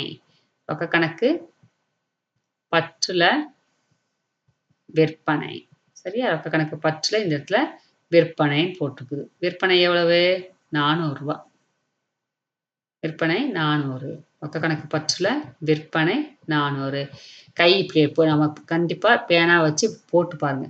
ரொக்க கணக்கு பற்று விற்பனை. ரொக்க கணக்கு பற்றுல விற்பனை. ரொக்க கணக்கு பற்றுல ராஜகோபால் அப்படின்னு நீங்க சொல்லியிருக்கணும். இந்த இடத்துல வந்து ரொக்க கணக்கு வரவுனா, ரொக்க கணக்கு வரவுல ராமநாதன். ரொக்க கணக்கு வரவுல உங்களுக்கு கொள்முதல். ரொக்க கணக்கு வரவுல சாந்தி. அப்படின்லாம் நீங்க சொல்லிட்டே எழுதினீங்கன்னா தான் உங்களுக்கு ஈஸியா மனப்பாடம் ஆகும். நெக்ஸ்ட் பார்த்தீங்கன்னா, 21 சாந்தி என்பவருக்கு ரொக்கம் செலுத்தியது. அப்ப சாந்தி பெறுகிறார். சாந்தி கணக்கு பற்று ரொக்கம். அவரிடம் பெற்ற தள்ளுபடி. பெற்ற தள்ளுபடி வரவுல வந்துரும். சாந்தி பார்த்தீங்கன்னா, சாந்திக்கு பணம் நம்ம குடுத்துருக்கிறோம். ரூ. 295 குடுத்துருக்கிறீங்க. சரிங்களா? அவர்ட்ட தள்ளுபடி எவ்வளவு வாங்கியிருக்கிறோம்? ரூ. 5 வாங்கியிருக்கிறீங்க. அது பெற்ற தள்ளுபடி. கூலி ரொக்கமாக செலுத்தியது. கூலி ரொக்கமாக செலுத்தியது. கூலி செலவு தானே. அப்புறம் கூலி கணக்கு பற்று ரொக்கம். இப்ப ரொக்க கணக்கு வரவுல போயி கூலின்னு எழுதியாச்சு. அந்த அமௌண்ட் போட்டாச்சு.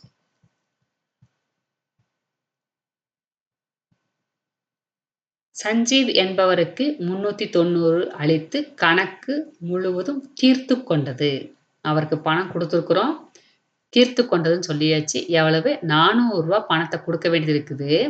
நான் கணக்கு குடுத்து முடிச்சுட்டேன் அப்படிங்கிறாங்க. ரூ. 400 பணம் குடுக்க வேண்டியது இருக்குது. எவ்வளவு குடுத்தாங்க? ரூ. 390 குடுத்து, இதோட உன்னோட செட்டில்மெண்ட் முடிஞ்சிருச்சுன்னு சொல்றாங்க. 390. அப்ப சஞ்சீவ் என்பவருக்கு எவ்வளவு குடுத்துருக்காங்க? 390. குடுக்கும்போது சஞ்சீவ் பெறுகிறார். சஞ்சீவ் பார்த்தீங்கன்னா, கணக்கு பற்று நம்ம கிட்ட இருந்து பணம் வெளியில போச்சு. ரொக்க கணக்கு வரவு. சஞ்சீவ் கணக்கு பற்று ரொக்க கணக்கு வரவுல போய் சஞ்சீவ்ன்னு போட்டு 390 எவ்வளவு டிஸ்கவுண்ட் வந்து அவர் குடுத்துருக்கிறாரு? ரூ. 10. சரிங்களா? ரூ. 10 டிஸ்கவுண்ட்ல போட்டாச்சு. இப்ப இது பேரேட்ல இருக்கக்கூடிய ரொக்க ஏடு மாதிரி தான், இங்க டிஸ்கவுண்ட் தனியா பேசுறங்காட்டிக்கு, தனியா அதுக்கு ஒரு காலம் போட்டுருக்காங்க. தள்ளுபடிக்குன்னு ஒரு காலம் போட்டுருக்காங்க. வேற ஒண்ணுமே இல்ல இந்த இடத்துல. ஒவ்வொரு கணக்கும் ரொக்கம் செலுத்தும் பொழுதும், ரொக்கம் பெறும் பொழுதும் உங்களுக்கு ஒரு தள்ளுபடி வரும். அந்த தள்ளுபடியே பதிவு செஞ்சிருக்காங்க. வேற ஒண்ணும் இல்ல. இந்த இடத்துல அவரிடம் பெற்ற தள்ளுபடி அப்படின்னீங்கன்னா, வரவுல வரும். அதே இது அளித்த தள்ளுபடின்னா, இந்த இடத்துல பற்றுல வரும். அவ்வளவுதான். இது ஒரு தடவைக்கு இன்னொரு தடவ போட்டு பார்த்தீங்கன்னா, ஈஸியா இருக்கும். இங்க ரொக்க கணக்கு, பற்று இந்த இடத்துல இருப்பு கீழ் கொணர்தல் அப்படிங்கிறது கையிருப்பு ரொக்கம் சொன்னதுனால, இந்த இருப்பு கீழ் கொணர்தல். அதுக்கப்புறமா 2வது இந்த இடத்துல வேற ராஜகோபாலுக்கு ரொக்கம் வந்து நம்ம என்ன செஞ்சிருக்கிறோம், ரொக்கம் பெற்றதுன்னு சொல்லியிருக்கிறாங்க. ராஜகோபால் வந்து ட்டருந்து பணத்த வாங்கிக்கிறேங்க. ரொக்க கணக்கு பற்று ராஜகோபால். ரொக்க கணக்கு பற்றுல ராஜகோபால். அவர் ராஜகோபால்ட்ட பணம் வாங்கும்போது அவர் டிஸ்கவுண்ட் குடுத்துருக்கிறார். சரிங்களா? நம்ம ராஜகோபால்ட்ட பணம் வாங்கும்போது டிஸ்கவுண்ட் குடுத்துருக்குறோம். இதே மாரி ஒவ்வொன்னா நீங்க போட்டு பார்த்தீங்கன்னா, உங்களுக்கு சொல்லி பார்த்தீங்கன்னா ஈஸியா இருக்கும். இந்த இடத்துல எப்படி இருப்பு கட்டுறோம்னு பார்க்கலாம். இந்த பிங்க் கலர்ல இருப்பு கட்டியிருக்கிறாங்க பாருங்க. நேர் கோடு நீங்க எப்பவும் போல இங்க போட்டு முடிச்சுருவீங்க. கடைசி வரைக்கும். இதுல பார்த்தீங்கன்னா, தள்ளுபடி காலத்த இருப்பு கட்டுவீங்க. ரூ. 20 போட்டாச்சு. தள்ளுபடி காலத்த இருப்பு கட்டக்கூடாது. ஜஸ்ட் டோட்டல் மட்டும் போட்டா போதும். இங்க ரூ. 20 வந்து அளித்த தள்ளுபடி. இந்த இடத்துல ரூ. 25 பெற்ற தள்ளுபடி. அதோட முடிச்சுக்கிறீங்க. இருப்பு கட்டக்கூடாது. இருப்பு கீழ் இறக்கத்துல தொகை இந்த இடத்துல வராது. இந்த இடத்துல தொகை வராது. இதோட டோட்டலோட நிப்பாட்டிருவீங்க. இங்க ரொக்கம் எப்பொழுதும் ரூ. 10 கட்டுவோம். அப்ப 10 பக்கம் தானே உங்களுக்கு ஜாஸ்தியா இருக்கும். சில நேரத்துல உங்களுக்கு வரவு பக்கம் ஜாஸ்தியா இருக்கலாம். இருக்காதுன்னு சொல்லல. 5% அதுக்கும் சான்ஸ் இருக்குன்னு சொல்லியிருக்கிறேன். இப்ப கண்ல பார்த்தோனே தெரியும். இந்த பக்கம் தான் உங்களுக்கு ஜாஸ்தியா இருக்கு. அப்ப இது எல்லாத்தையும் கூட்டி இந்த இடத்துல நீங்க போட்டுட்டு, இந்த 12,880 இந்த இடத்துல நீங்க கொண்டு வந்துர்றீங்க. 12,880 கொண்டு வந்துர்றீங்க. அதுக்கப்புறம் வரவுல இருக்கிற தொகை எல்லா தொகையும் கூட்டுறீங்க.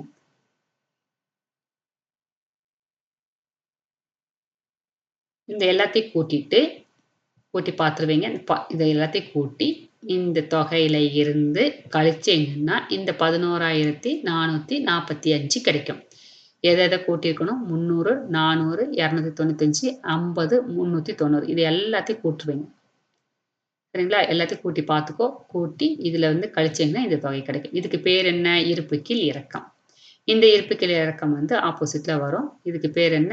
இருப்புக்கீழ் கொண்டுதல். இப்ப ஜனவரில இங்க ஆரம்பிச்சதுனால, இங்க பிப்ரவரில ஆரம்பிக்குது அவ்வளவுதான்.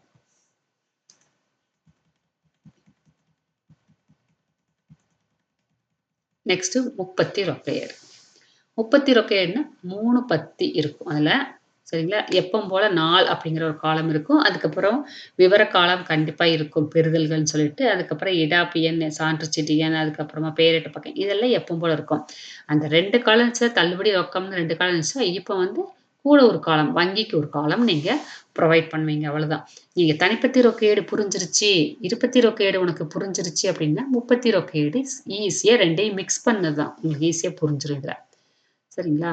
இங்க வந்து ரொக்கம், வங்கி, தள்ளுபடி என்ற 3 தொகை பத்திகளையும் கொண்டிருக்கும் ஏடு தான் முப்பத்தி ரொக்கையேடு. சாதாரண ரொக்கையேடும், இருபத்தி ரொக்கையேடும் தயாரித்தது போன்று முறையில தான் இந்த தொகையேடும் தயாரிக்கப்படுகிறது. அது 2 புரிஞ்சதுன்னா, இதுவும் ஈஸியா உனக்கு புரியும்.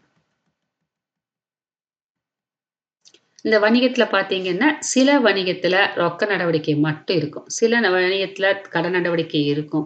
அப்ப இந்த ரொக்க நடவடிக்கை மட்டும் இருந்தா ரொக்க ஏட்ட எடுத்துக்கிறோம். கடன் நடவடிக்கை இருந்துச்சுன்னா, துணை ஏட்டுக்கு நம்ம போயிர்றோம். கொள்முதலீடு, விற்பனை ஏடு, கொள்முதல் திருப்பம், விற்பனை திருப்பம், பெறுதற்குரிய மாற்றுச்சீட்டு, செலுத்தற்குரிய மாற்றுச்சீட்டு இத பயன்படுத்திக்குவாங்க. ரொக்க நடவடிக்கை அதிகமா இருந்துச்சுன்னா, நீங்க தனிப்பத்தி ரொக்கையோ, இருபத்தி ரொக்கையோ, முப்பத்தி ரொக்கையோ பயன்படுத்திக்கலாம். சரிங்களா?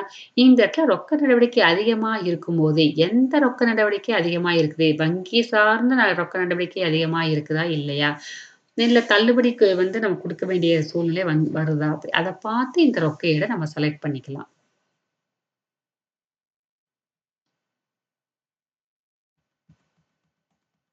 பாரு முப்பத்தி ரொக்கையோட படிவம். முப்பத்தி ரொக்கையேடு, ரொக்கம், தள்ளுபடி மற்றும் வங்கி பத்திகளை உடையது.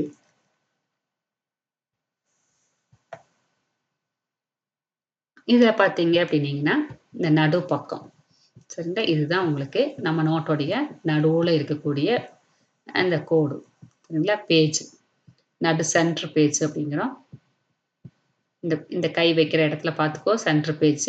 நான் இங்க் வச்சு, இத வச்சு, அத வச்சு சொல்லிக் குடுக்கல. நேரா கை வச்சு சொல்லிக் குடுத்துட்டுருக்கிறேன். இந்த கை இருக்கிற ஏரியா பார்த்தீங்கன்னா, நம்ம நோட்டுடைய நடுவுல இருக்கக்கூடிய பக்கம். அப்ப இதிலிருந்து இதுவரைக்கும் பார்த்தீங்கன்னா, நம்மளுடைய இடது பக்கம்.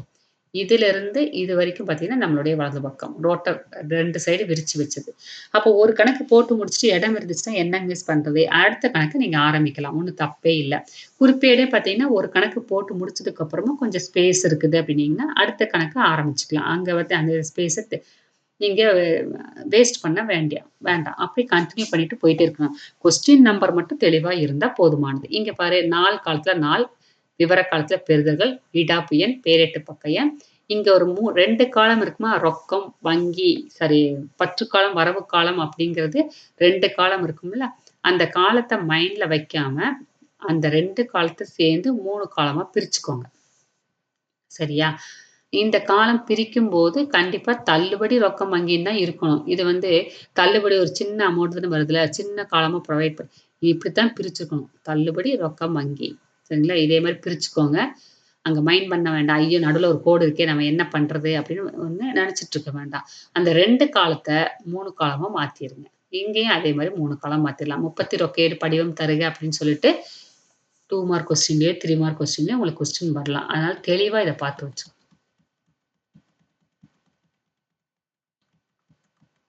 இந்த 30 ரொக்கேட்ல எதிர்ப்பதிவு அப்படின்னு ஒண்ணு வரும். எதிர்ப்பதிவுனா என்ன அப்படின்னா, இப்ப வங்கியில நம்ம நடப்பு கணக்கு துவங்கியது, இல்ல வங்கியில் பணம் செலுத்தியது, வங்கியிலிருந்து ரொக்கம் எடுத்தது. சரிங்களா? இந்த மாரி நடவடிக்கையில பார்த்தீங்கன்னா, வங்கியின் ரொக்கம் ஒரு சேர வரும். ஒரே இடத்துல எதிர் எதிர் திசையில வரும். சரியா?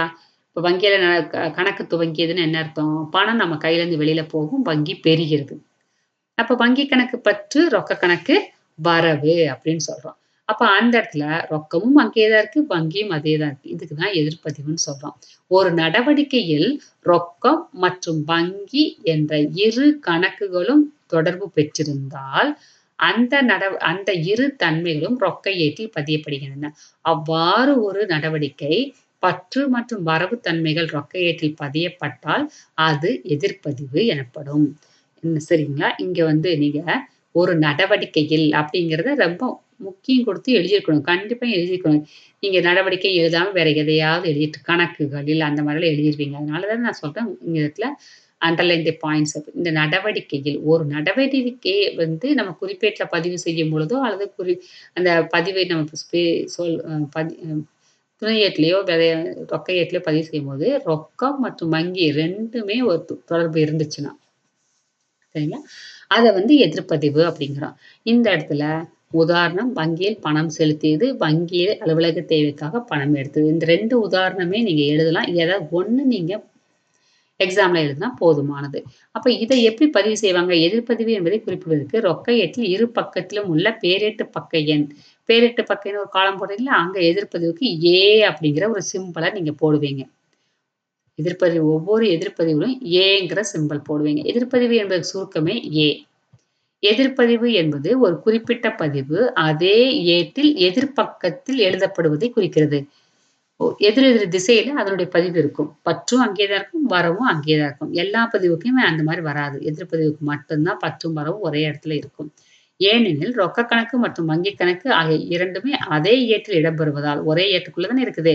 இடம்பெறுவதால் பேரேட்டில் இதற்கு தனியான ஒரு கணக்குகள் வைத்திருக்க தேவையில்லை. அதனால ஏன்னு சொல்லி இத குறிப்பிட்டிருக்கிறோம். எடுத்துக்காட்டு 4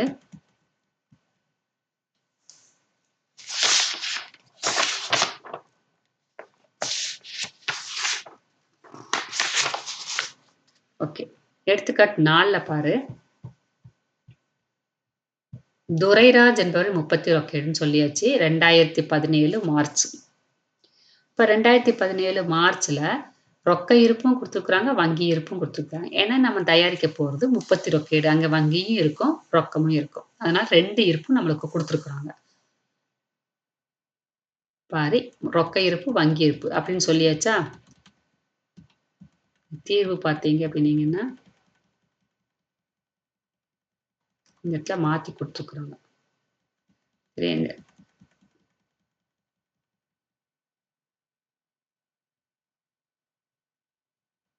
இந்த இடத்துல பார்த்தீங்கன்னா, ரொக்கம் வங்கின்னு இருக்குதா? ரொக்கம் வங்கி. இந்த இடத்துல இருப்பு கீழ் கொணர்தல்னு போட்டு, ரொக்கத்துல 12,000 போட்டுருக்காங்க. வங்கியில 15,000 போட்டுருக்காங்க. சரிங்களா? ரொக்கத்துல வந்து 12,000 போட்டுருக்காங்க. வங்கியில 15,000 போட்டுருக்காங்க.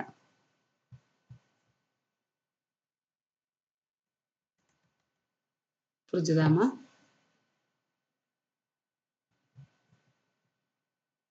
ரொக்கத்திலயும், வங்கியிலயும் போட்டுருக்காங்க. நெக்ஸ்ட் பார்த்தீங்க அப்படின்னீங்கன்னா,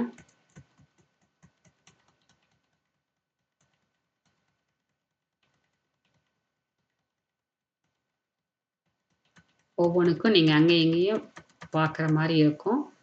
கொஞ்சம் குறிப்பேட மட்டும் நம்ம பார்த்துட்டு அந்த பக்கம் போய்க்கலாம். ரொக்கம் வங்கியில் செலுத்தியது. சரியா? ரொக்கம் வங்கியில் செலுத்தியதுன்னு போட்டுருக்காங்க. அப்ப இந்த இடத்துல குறிப்பேடு என்ன இருக்கும்? வங்கியில் செலுத்தும்போது வங்கி பெறுகிறது. வங்கி கணக்கு பற்று ரொக்கம். இப்ப இது வந்து எதிர்ப்பதிவு அப்படிங்கிறோம். சரிங்களா? 2மே 2 இந்த இந்த பக்கமும் வரும், அந்த பக்கம் வரும். வங்கியில் செலுத்தும்போது வங்கி கணக்கு பற்றுன்னு சொல்றோமா, வங்கி கணக்கு பற்றுல வந்து ரொக்கம்னு எழுதுவீங்க. ரொக்க கணக்கு வரவுல போய் வங்கின்னு எழுதுவீங்க. சரிங்களா? இது எதிர் எதிர் திசையிலேயே இதனுடைய பற்று வரவு 2மே இருக்கிறதுனால இது எதிர்ப்பதிவு. 2 பக்கமே பதிவு பண்ணிட்டு, பேரேட்டு பக்க எண் ஒண்ணு இருக்கும். அந்த இடத்துல ஏன்னு போட்டிருப்பீங்க. 2 பக்கமே ஏன்னு போடணும். சரிங்களா? ஒரு பக்கம் மட்டும் போட்டுட்டு விடக்கூடாது. நெக்ஸ்ட் சரக்கு விற்றது. சரிங்களா? சரக்கு விற்கும் பொழுது பாதி வந்து 18,500க்கு வித்திருக்கிறாங்க. சரக்கு விற்பனை செய்யும்போது என்ன பண்ணுவீங்க? பணம் வந்துச்சுன்னா ரொக்க கணக்கு பற்று, விற்பனை கணக்கு வரவுன்னு எழுதுவீங்க. ஆனா இந்த இடத்துல பார்த்தீங்கன்னா, பாதி ரொக்கமாகவும், பாதி காசோலையாகவும் பெறப்பட்டிருக்கிறாங்க. சரியா? அப்ப காசோலையா இப்ப பாதி ரொக்கமா வாங்கும்போது ரொக்க கணக்கு பற்று. காசோலையா வாங்கும்போது நம்ம அதையும் ரொக்கம் தான் நினைப்போம். இல்லையா? காசோலை பெறும்பொழுது ரொக்கம் பெற்றதாக தான் எடுக்கணும்னு நினைச்சேன் சொன்னேன். ஆனா இங்க உடனடியா வங்கியில செலுத்திட்டாங்க. அப்ப வங்கி கணக்கு பற்று. அப்ப ரொக்க கணக்கு பற்று, வங்கி கணக்கு பற்று, விற்பனை கணக்கு வரவுன்னு வரும். ரொக்க கணக்கு பற்று, வங்கி கணக்கு பற்று, விற்பனை கணக்கு. ரொக்கத்துல 18,500 வங்கியில 18,500 வரவுல பார்த்தீங்கன்னா, விற்பனையில எவ்வளவு வரும் உங்களுக்கு?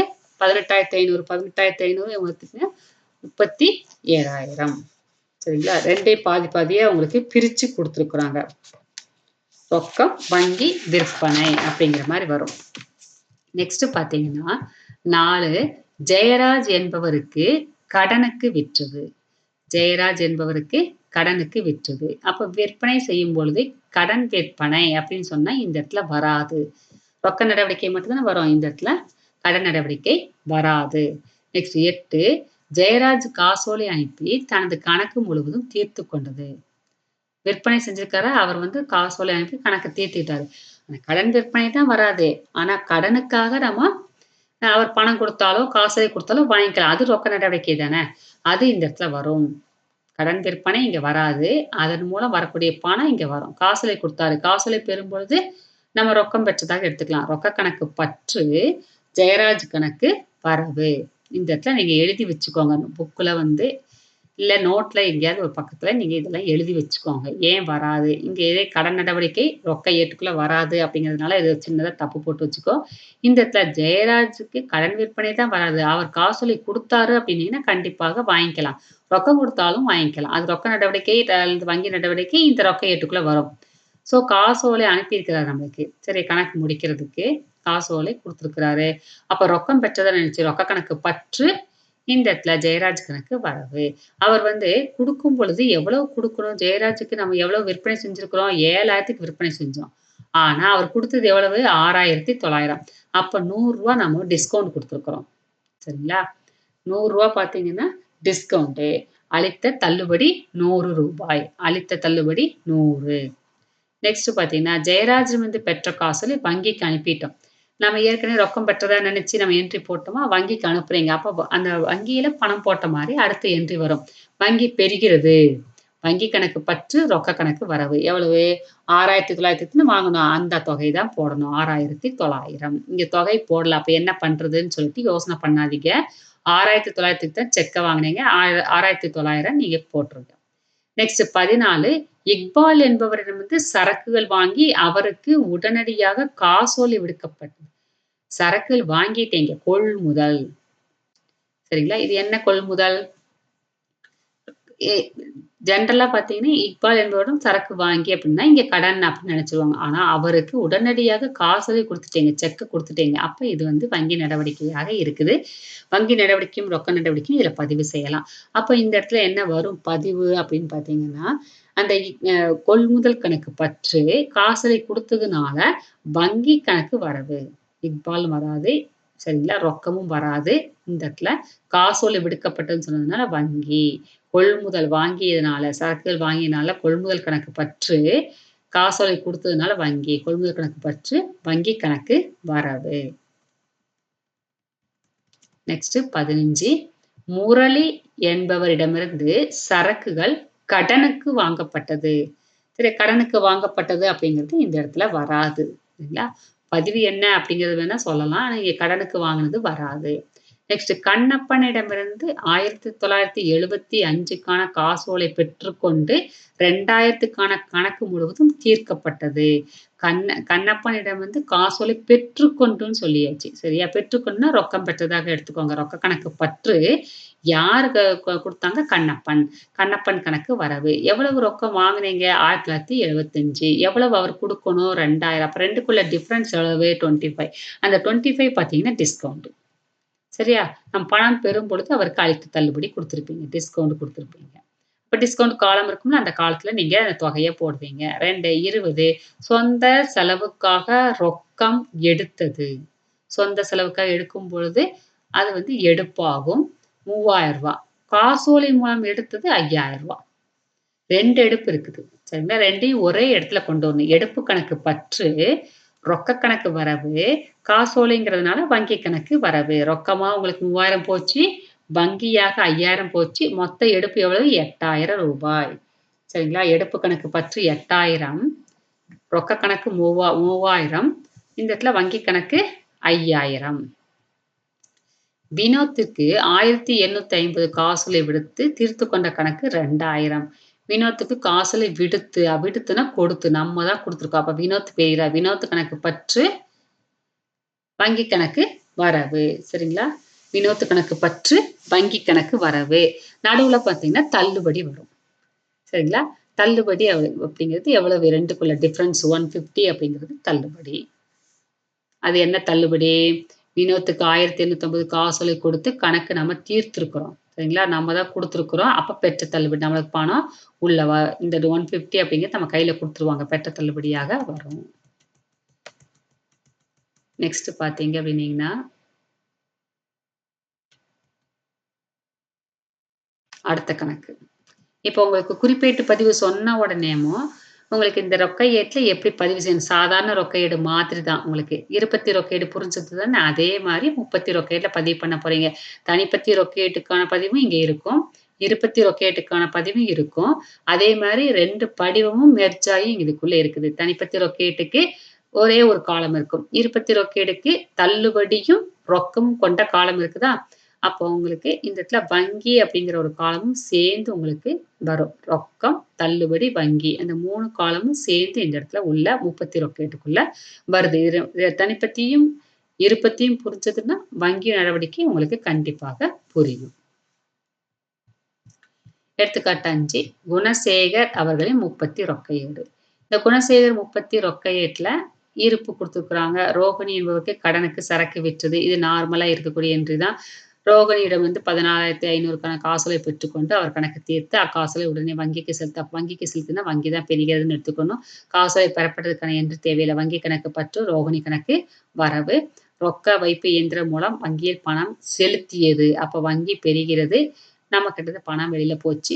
ஸ்ரீதருக்கு விற்ற சரக்கு 12,000 அவர் 11,500 எடுப்பு அட்டை மூலம் செலுத்தியிருக்கிறாரு. நம்ம சரக்கு விற்பனை செஞ்சிருக்கோம். அவன் வந்து டெபிட் கார்டுல பணத்த குடுத்துருக்கிறாரு. அப்போ வந்து விற்பனை செய்யும்பொழுது நேரடியா வங்கிக்கு போயிருச்சு பணம். அதனால வங்கி கணக்கு பற்று உங்களுக்கு விற்பனை கணக்கு வரவு. ஆனா எவ்வளவு பார்த்தீங்கன்னா குடுத்துருக்கிறாரு 11,800 தான் வங்கிக்கு போச்சு. டிஸ்கவுண்ட் நம்ம குடுத்துருக்குறோம் அவருக்கு ரூ. 200 அது வந்து பெற்ற தள்ளுபடி. அவர் பெற்ற தள்ளுபடி. நம்மளுக்கு அளித்த தள்ளுபடியாக இருக்கும். வங்கியில் அலுவலக செலவுக்காக பணம் எடுத்தது. சொந்த செலவு இல்ல, அலுவலக செலவு. அப்ப ரொக்க கணக்கு பற்று, வங்கி கணக்கு வரவு. இதுக்கு வந்து எதிர்ப்பதிவு வரும். எதிரெதிர் திசையில பதிவு செய்யணும். ராஜா என்பவரிடம் வந்து சரக்கு வாங்கியது. வாங்கியதுங்கிறது கொள்முதல். அப்ப 10,000க்கு வாங்கிட்டு 9,800 கடன் அட்டை மூலம் செலுத்தப்பட்டு கணக்கு தீர்க்கப்பட்டது. அப்ப கிரெடிட் கார்ட்ல பணத்த செலுத்தியிருக்கிறாங்க. சரிங்களா? இப்ப கொள்முதல் கணக்கு பற்று, வங்கி கணக்கு வரவு. ஆனா வங்கியில பார்த்தீங்கன்னா 9,800 டிஸ்கவுண்ட் பார்த்தீங்கன்னா 200 போடணும். சரிங்களா? அவரிடமிருந்து பெற்ற தள்ளுபடி. நம்மளுக்கு பெற்ற தள்ளுபடி பார்த்தீங்கன்னா ரூ. 200. அப்போ வங்கி கணக்கு வரவு, தள்ளுபடி கணக்கு வரவு. இந்த இடத்துல கொள்முதல் கணக்கு 10,000. நெக்ஸ்ட் வந்து நதியா தேசிய மின்னணு பண பரிமாற்றத்தின் மூலம் அனுப்பியது. அவர் நதியாங்கிறவர் பணத்த குடுத்துருக்காரு. நெஃப்ட் மூலமாக நம்மளுக்கு வந்திருக்குது. பணம் வந்திருக்குது. அது பார்த்தீங்க அப்டின்னீங்கன்னா, உங்களுக்கு அனுப்பினார்ன்னு இருக்கணும். இந்த அனுப்பியதுன்னு இருக்குது. அனுப்பினார் நதியா வந்து நெஃப்ட் தேசிய மின்னணு பண பரிமாற்றத்தின் மூலம் அனுப்பினார் அப்டின்னீங்கன்னா, இந்த இடத்துல என்ன என்ட்ரி வரும்? நம்மளுக்கு வங்கி பெரியது. ஸோ வங்கி கணக்கு பற்று நதியா. அதுக்கப்புறமா ரோகிணி வந்து காசோலை மறுக்கப்பட்டது. ரோகிணி காசோலை மறுக்கப்பட்டதுனா பேங்க்லேருந்து வெளியில போகும். அப்ப ரோகிணி கணக்கு பற்று வங்கி தருகிறது. சரியா? வங்கி கணக்கு வரவு. இந்த குறிப்பேட்டு பதிவ நீங்க சரியா புரிஞ்சுகிட்டு, நான் சொன்ன இடத்துல சரியா புரிஞ்சுட்டு, 1 தடவைக்கு 2 தடவ இந்த குறிப்பேட்டு பதிவு போட்டு பார்த்துட்டீங்க அப்டின்னீங்கன்னா, மனசுல போட்டு பார்த்தா போதும். இல்லன்னா ஒரு பேப்பர்ல போட்டு பார்த்துட்டு, அதுக்கப்புறமா நீங்க பார்த்தீங்கன்னா, உங்க இந்த தீர்வு இருக்குல்ல, அதாவது ஆன்ஸர். அந்த ஆன்ஸர உங்களுக்கு ஈஸியா உங்களுக்கு புரிஞ்சிருக்கும். சரிங்களா?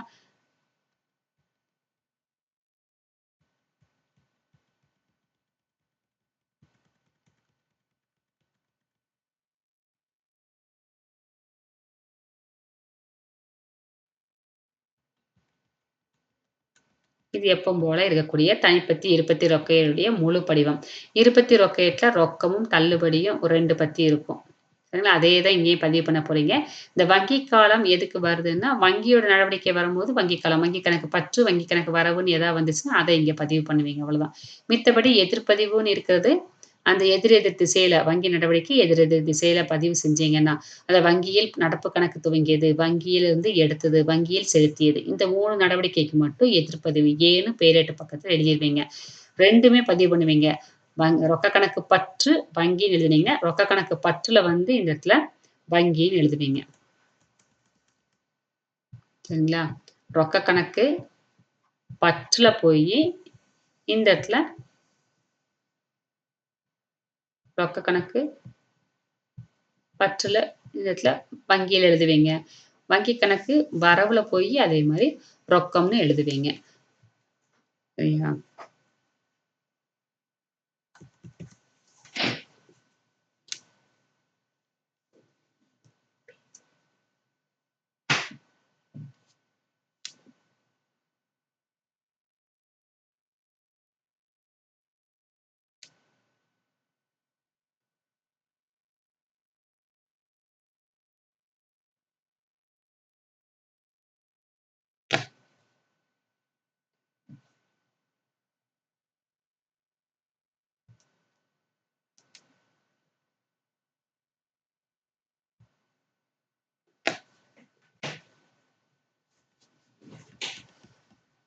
இப்ப பார்க்கலாம். எடுத்துக்காட்டு 4 தீர்வு இந்த இடத்துல நம்ம பார்க்குறோம். எடுத்துக்காட்டு 4 தீர்வு குறிப்பேட்டு பதிவு நீங்க நான் சொல்லும்போது ஏதாவது பேப்பர்ல எழுதி வச்சுட்டு நீங்க பார்த்தீங்கன்னா, ஈஸியா இருந்திருக்கும். அதுல ஃபர்ஸ்ட்டு என்ன இருக்குது அப்படிங்கிறத நான் சொல்லிர்றேன். இருப்பு கீழ்க்கொணர்தல். இருப்பு அப்படின்னு சொல்லி குடுத்துருக்காங்க. ரொக்க இருப்பு, வங்கி இருப்பு. அதுதான் இந்த இடத்துல உங்களுக்கு வருது. சரிங்களா? ரொக்கத்துல போட்டுருக்காங்க, வங்கியில போட்டுருக்காங்க. நீங்க புக்க கையில வச்சுக்கோங்க. நான் இத ரொட்டேட் பண்ணிட்டேன். முன்னாடி போய் உங்களுக்கு சம்ம நான் காமிக்க முடியாது. புக்க எடுத்து வச்சுக்கோங்க. சம்ம எடுத்து வச்சுக்கோங்க. எடுத்து வச்சுட்டு இந்த நான் இது விளக்கம் குடுக்கும்போது கொஞ்சம் ஃபாலோ பண்ணிக்கோ. 2வது நடவடிக்கை என்ன இருக்கு? ரொக்கம் வங்கியில் செலுத்தியது. அப்ப வங்கி கணக்கு பற்று ரொக்கம்னு இருக்கும். சரிங்களா? வங்கி கணக்கு பற்று ரொக்கம். வங்கி கணக்கு பற்று ரொக்கம். இந்த இடத்துல இப்படி பார்க்கணும் நீங்க. வங்கி கணக்கு பற்றுல புரியுதா? இப்படி பார்க்கணும். வங்கி கணக்கு பற்றுல ரொக்கம் 2ஆம் தேதி. புரியுதா? நான் எப்படி கை கொண்டு போனேன் பாருங்க. வங்கி கணக்கு பற்றுல இந்த இடத்துல ரொக்கம். ரொக்கம் போட்டு வங்கியில எழுதணும். வங்கியில தான் எழுதியிருக்கணும். நம்ம கை எங்க இருந்துச்சு? வங்கியில தானே ஆரம்பிச்சது. அந்த வங்கியில தான் தொகை போடணும். வங்கி கணக்கு பற்றுல ரொக்கம். இந்த இடத்துல வந்துருச்சு. சரியா? அதே இது அடுத்து வரவுல என்ன இருந்துச்சு? ரொக்கம். அப்ப ரொக்க கணக்கு இந்த இடத்துல போட்டுக்கோ. ரொக்க கணக்கு வரவுல இப்படி எழுது. ரொக்க கணக்கு வரவுல வங்கி. புரியுதா? ரொக்க கணக்கு வரவுல வங்கின்னு எழுதி, இந்த இடத்துல ரொக்கத்துல தான் நம்ம ஆரம்பிச்சோம். ரொக்க கணக்கு வரவுல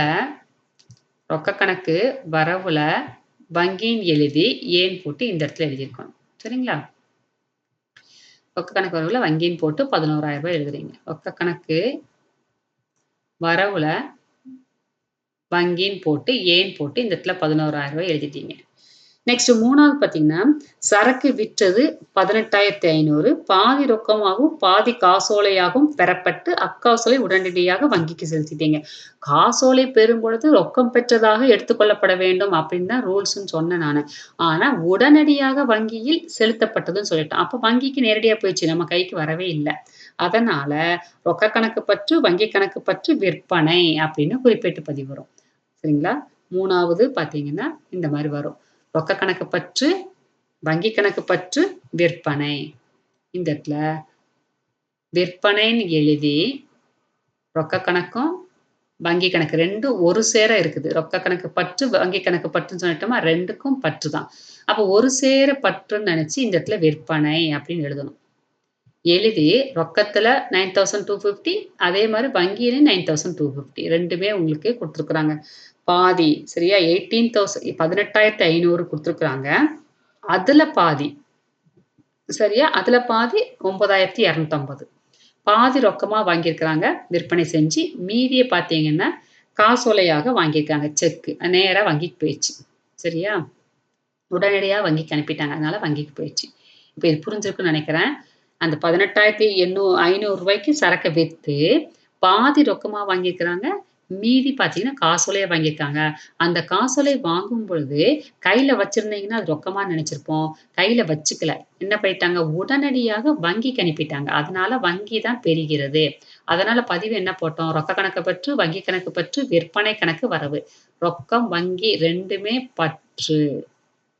பற்று, விற்பனைன்னு எழுதிக்கிறீங்க. எழுதி இந்த இடத்துல 2யும் போட்டீங்க. அதுக்கப்புறமா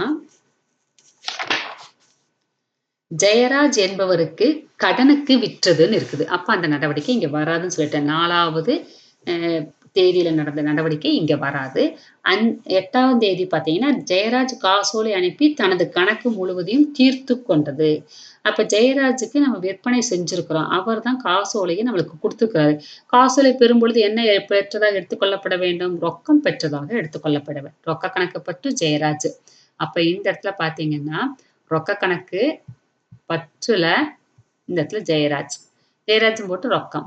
எந்த இடத்துல ஆரம்பிக்கிறோமோ அந்த இடத்துக்கு வரணும். ரொக்க கணக்கு பற்றுல ஜெயராஜ்ன்னு போட்டு ரொக்கத்துல தானே ஆரம்பிச்சோம். ரொக்கத்துல வந்துரு. அவருக்கு டிஸ்கவுண்ட் குடுத்துருக்கோம் ரூ. 100 அந்த ரூ. 100 இங்க போட்டோம். அதுக்கப்புறமா ஜெயராஜ்கிட்ட பெற்ற காசோலை வங்கியில் செலுத்தப்பட்டது. அடுத்த ஒரு 4 நாளைக்கு அப்புறமா பேங்க்ல போட்டீங்க அந்த செக்க.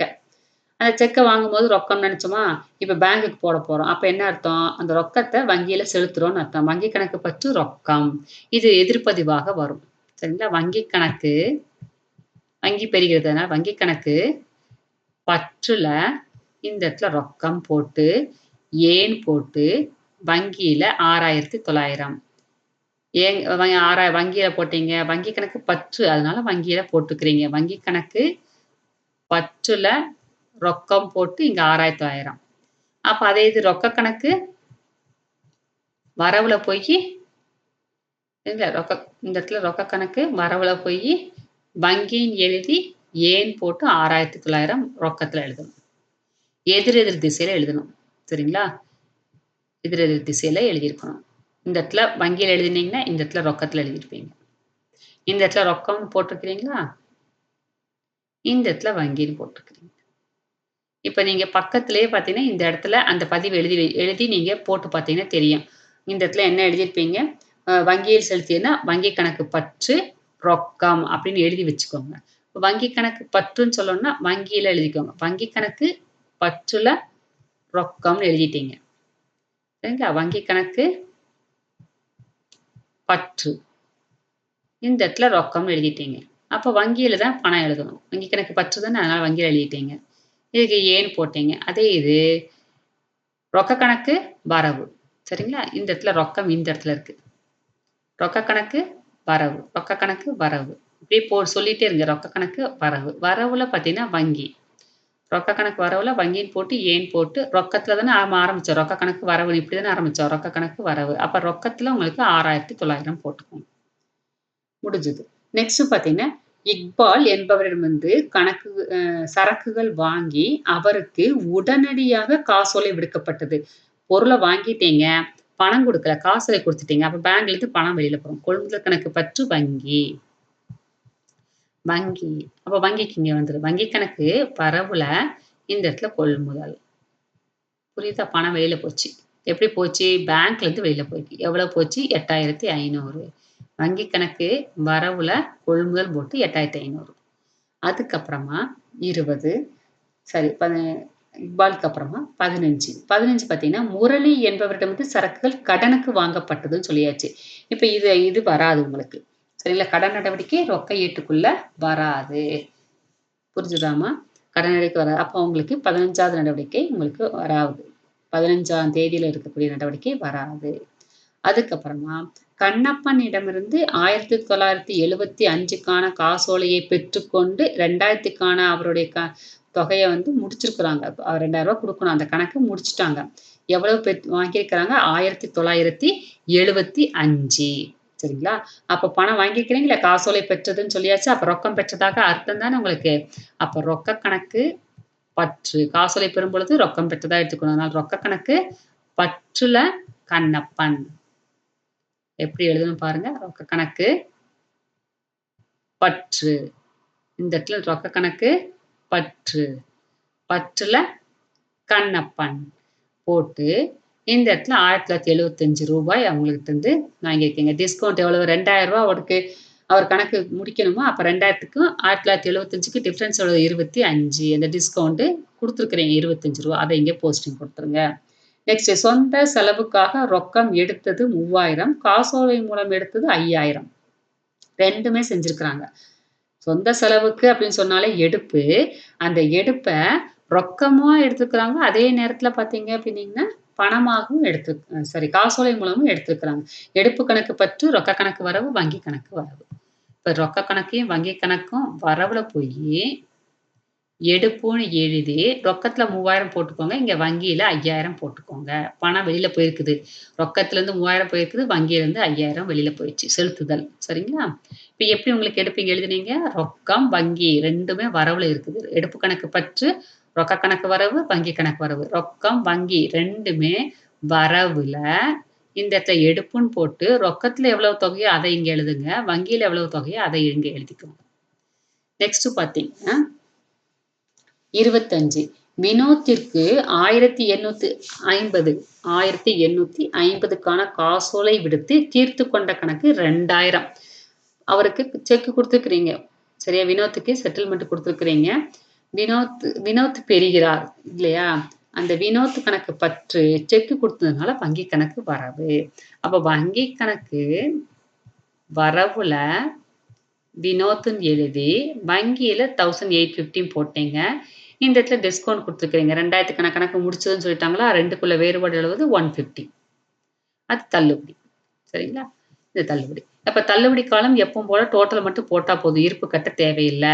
இந்த எப்பவுமே பார்த்தீங்கன்னா, ரொக்க ஏடு பற்றிருப்பை காட்டும். அப்ப பற்று பக்கம் அதிகமா இருக்குன்னு சொன்னோம்னா, ஒரு கிளான்ஸ் நீங்க பார்த்துக்கணும். கண்ண வச்சு பார்த்தாலே எந்த பக்கம் அதிகமா இருக்குது அப்படின்னு தெரிஞ்சு போயிரும். இருப்பு பார்த்தீங்கன்னாலே தெரியும் உங்களுக்கு. இங்க 12,000 இங்க 15,000 இருப்பு இருக்குதா? அதுவே உங்களுக்கு அதிக தொகை தான். அப்ப பற்று பக்கம் தான் உங்களுக்கு இருக்கும். ஸோ பற்ற நீங்க கூட்டிரு. இது 100, 25, 125. அது போக இது எல்லாத்தையும் கூட்டிட்டு 4 தொகையும் கூட்டி போட்டீங்கன்னா 30,125. இந்த 4 தொகையும் கூட்டுனீங்கன்னா 42,150. இத நேரா இந்த இடத்துல கொண்டு வந்துரும். பிங்க் கலர்ல நேர்கோட்டுல போட்டுருங்க. இங்க 150 டிஸ்கவுண்ட் இருக்கிறதால 150 அப்படியே போட்டேன். இருப்பு கட்ட தேவையில்ல. இப்ப பார்த்தீங்கன்னா, இந்த ரொக்கத்துல 3 தொகை இருக்கு. 3 தொகையும் கூட்டி இந்த 30,125 கழிச்சீங்கன்னா, ரூ. 9,225 கிடைக்கும். இந்த வங்கியில ஒரு 3 தொகை இருக்கு. இந்த 3 தொகையும் கூட்டிட்டு இந்த 42,150ல கழிச்சீங்கன்னா, 26,800 வரும். சரிங்களா? இந்த மாரி கூட்டி கழிச்சு நீங்க இருப்பு கீழ் இறக்கம் அப்படிங்க மார்ச் 31ஆம் தேதி கடைசில உங்களுக்கு எவ்வளவு இருப்பு இருக்குது அப்படிங்கிறத இந்த இடத்துல கண்டுபிடிச்சிட்டீங்க. இத வந்து ஆப்போசிட்ல உங்களுக்கு எதிர் திசையில உங்களுக்கு இருப்பு கீழ் கொணர்தல். ஏப்ரல் 1ஆம் தேதி நம்ம கையில எவ்வளவு இருப்பு இருக்குது? ரூ. 9,225 ரொக்கமா இருக்குது. ரூ. 26,800 பார்த்தீங்கன்னா, வங்கியில பேங்க் பேலன்ஸ் இருக்குது அப்படின்னு தெரியும். நெக்ஸ்ட் இதே மாரி உங்களுக்கு அடுத்த எடுத்துக்காட்டு 5 பார்த்தீங்கன்னா, குணசேகரின் ஏடுகளில் 30 ரொக்க ஏடு. இதே மாரி தான் உங்களுக்கு உங்க ரொட்டேஷன்ல கொண்டு இருக்குது. அதனால உங்களுக்கு முன்னாடி கணக்க போய் பார்க்க முடியாது. ஸோ இத வந்து எடுத்துக்காட்டு 5ல பார்த்தீங்கன்னா, ரொக்க இருப்பு வங்கி இருப்புன்னு சொன்னதுனால, இந்த இடத்துல இருப்பு கீழ் கொணர்தல் போட்டுக்கிறோம். 50,000 90,000 இந்த இடத்துல தள்ளுபடியில டேஷ் போட்டாச்சு. சரிங்களா? இருப்பு கீழ் கொணர்தல் சொன்னதுனால, இங்க அப்படியே போட்டுட்டீங்க. 2வது நடவடிக்கை என்ன இருக்குதுன்னா, ரோகிணி என்பவருக்கு கடனுக்கு சரக்கு விற்றது அப்படின்னு. அப்ப ரோகிணி விற்பனை. இப்ப கடனுக்கு விற்றது இந்த இடத்துல வருமா நம்மளுக்கு? வராது. ரொக்க நடவடிக்கை மட்டும் தான் வரும். இந்த கடன் நடவடிக்கை அப்படிங்கிறது வராது. நெக்ஸ்ட்டு 3வது பார்த்தீங்கன்னா, 5ஆம் தேதி ரோகிணியிடமிருந்து 14,500க்கான காசோலை பெற்றுக்கொண்டு கடன் விற்பனை தான் வராது. அவரிடமிருந்து வாங்கக்கூடிய தொகை வாங்கிக்கலாம். அது நிதி சம்மந்தப்பட்டது தானே! அதனால வாங்கிக்கலாம். காசோலை பெறப்பட்டு, அவர் கணக்கு தீர்க்கப்பட்டது. அக்காசோலை உடனே வங்கியில் செலுத்தப்பட்டதுன்னு சொல்லியாச்சு. அப்போ உடனடியா செலுத்திட்டோம்னா வங்கி பெறுகிறது. வங்கி கணக்கு பற்று, ரோகிணி கணக்கு வரவு. இந்த இடத்துல அதான் போட்டுருக்காங்க. வங்கி கணக்கு பற்றுல ரோகிணி. சரிங்களா? ரூ. 14,500 தான் பணம் வந்து நம்ம வாங்கியிருக்கிறோம். செக் வாங்கியிருக்கிறோம். அவர் டிஸ்கவுண்ட் வந்து ஒரு ரூ. 500 குடுத்தாச்சு. ஏன்னா, கணக்கு தீர்க்கப்பட்டதுன்னு சொல்லியாச்சு. 14,500 வாங்கி கணக்கு தீர்க்கப்பட்டது. அப்ப ரோகிணிக்கு அதுக்கு முன்னாடி என்ன பண்ணோம்? 15,000க்கு சரக்கு வித்திருக்கிறீங்க. அப்ப அந்த 15,000த்துக்கான தொகைய 14,500 குடுத்து முடிச்சுட்டாங்க. அப்ப ரூ. 500 டிஸ்கவுண்ட். இங்க தொகைய காணோமே அப்படின்னு யோசனை பண்ணாதீங்க. முன்னாடி என்ன நடவடிக்கை நடந்திருக்குது அப்படின்னு நம்ம பார்த்துக்கணும். ரூ. 500. அதுக்கப்புறமா 6ஆம் தேதி ரொக்க வைப்பு எந்திரம் மூலம் வங்கியில் பணம் செலுத்தியது. பேங்க்ல பணத்த போட்டிருக்கிறீங்க. அது கேஷ் டெபாசிட் மிஷின் மூலமாக போட்டிருக்கிறீங்க. வங்கி கணக்கு பற்று வங்கி பெறுகிறது. நம்ம கையிலேருந்து பணம் வெளியில போகுது. ரொக்க கணக்கு வரவு. அப்ப வங்கி கணக்கு பற்றுல ரொக்கம். வங்கி கணக்கு பற்றுல இந்த இடத்துல ரொக்கம் போட்டு, ரொக்கமும் வங்கியும் ஒரே நடவடிக்கையிலேருந்து நம்ம 2 பதிவு வருது. 2 கணக்கையும் சம்மந்தப்பட்டிருக்குதா? ஒரு நடவடிக்கையில ரொக்கமும், வங்கியும் ஒரு சேர வந்துச்சு அப்படின்னீங்கன்னா, அது எதிர்பதிவு அப்படின்னு சொன்னேன். அப்ப இந்த இடத்துல பார்த்தீங்கன்னா, உங்களுக்கு ஏன்னு போட்டு வங்கியில போட்டுட்டீங்க. ஏன்னா வங்கி கணக்கு பற்றுதுன்னு சொன்னேன். அதனால வங்கியில தொகைய போட்டுட்டீங்க. அதே மாரி ரொக்க கணக்கு வரவுல போயி ரொக்க கணக்கு வரவுல இந்த இடத்துல என்ன இருக்குது? வங்கின்னு போட்டு, ஏன்னு போட்டு ரூ. 18,000 போட்டாச்சு. சரியா? இந்த மறந்துறக்கூடாது. பேரெட்டு பக்க எண்ல ஏன்னு போட உங்களுக்கு மறக்கக்கூடாது. அதுக்கப்புறமா ஸ்ரீதர் விற்ற சரக்கு 12,000. அவர் 11,800 எடுப்பு அட்டை மூலம் செலுத்தி கணக்கு தீர்த்து கொண்டார். ஸ்ரீதருக்கு சரக்கு வித்திருக்கிறீங்க. அப்ப அது விற்பனை. எடுப்பு அட்டை மூலம் செலுத்திட்டாரு. அப்ப வங்கி நடவடிக்கை அது. வங்கிக்கு நேரா பணம் போயிருச்சு. எவ்வளவு போச்சு? 11,800 போயிருச்சு. சரியா? அப்ப வங்கி கணக்கு பற்று, விற்பனை கணக்கு வரவு. ஸ்ரீதர் அப்படிங்கிற பேச்சுக்கு இடமில்ல. அப்ப வங்கி கணக்கு பற்றுல விற்பனை. இந்த இடத்துல பாரு. வங்கி கணக்கு பற்றுல விற்பனை. போட்டு வங்கியில 11,800 இவருக்கு டிஸ்கவுண்ட் ரூ. 200 குடுத்துருக்கிறோம். சரிங்களா? அந்த டிஸ்கவுண்ட் இந்த இடத்துல. அதுக்கப்புறமா வங்கி வந்து அலுவலக செலவுக்காக பணம் எடுக்கிறோம். அப்ப ரொக்க கணக்கு பற்று வங்கி. ரொக்க கணக்கு பற்றுல வங்கின்னு போட்டு ஏன் போடணும். ஏன்னா எதிர் திசையில பார்க்க போறோம் நம்ம இத. வங்கியும் ரொக்கமும் ஒரே இடத்துல வருதுல்ல. ஏன் போட்டு ரொக்கத்துல போட்டுட்டோம். இந்த இடத்துல பார்த்தீங்கன்னா, ரொக்க கணக்கு வரவுல போயி சரிங்களா? சரி வங்கி கணக்கு வரவுல போயி இந்த இடத்துல ரொக்கம் எழுதி, இந்த இடத்துல வங்கியில போட்டிருப்பீங்க. ஓகேவா? அடுத்து பார்த்தீங்கன்னா 12. ராஜா என்பவர் வந்து சரக்கு வாங்கியது 10,000 பொருள் வாங்கியிருக்கிறீங்க. ராஜா என்பவர்ன்னு சொன்னோம்னா, அது கடன் நடவடிக்கை ஆகாது. அடுத்த சென்டென்ஸ் பாரு.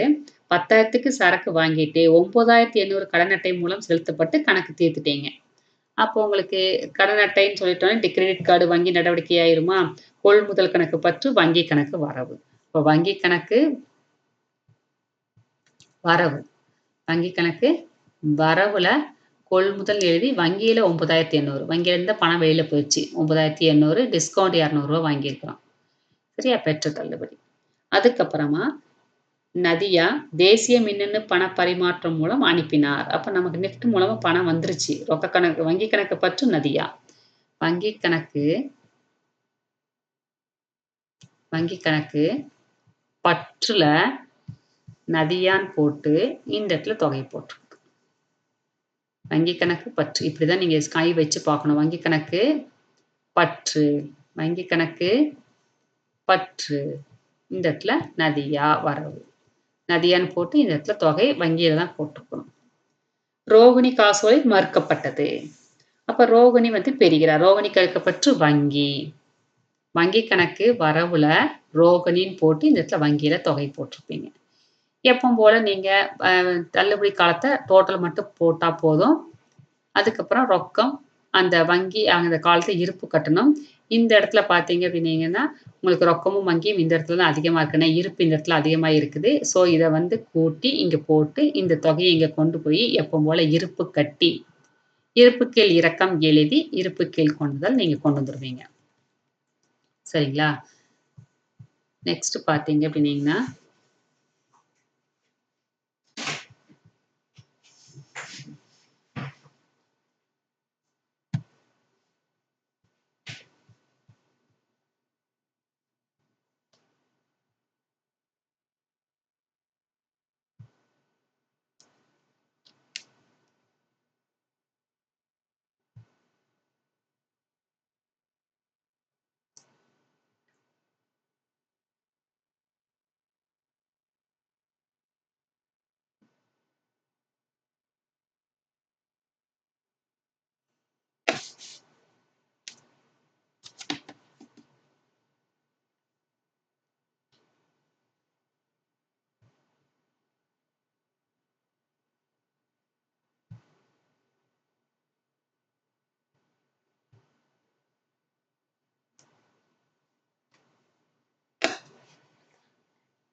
நெக்ஸ்ட் சில்லறை ரொக்க ஏடு.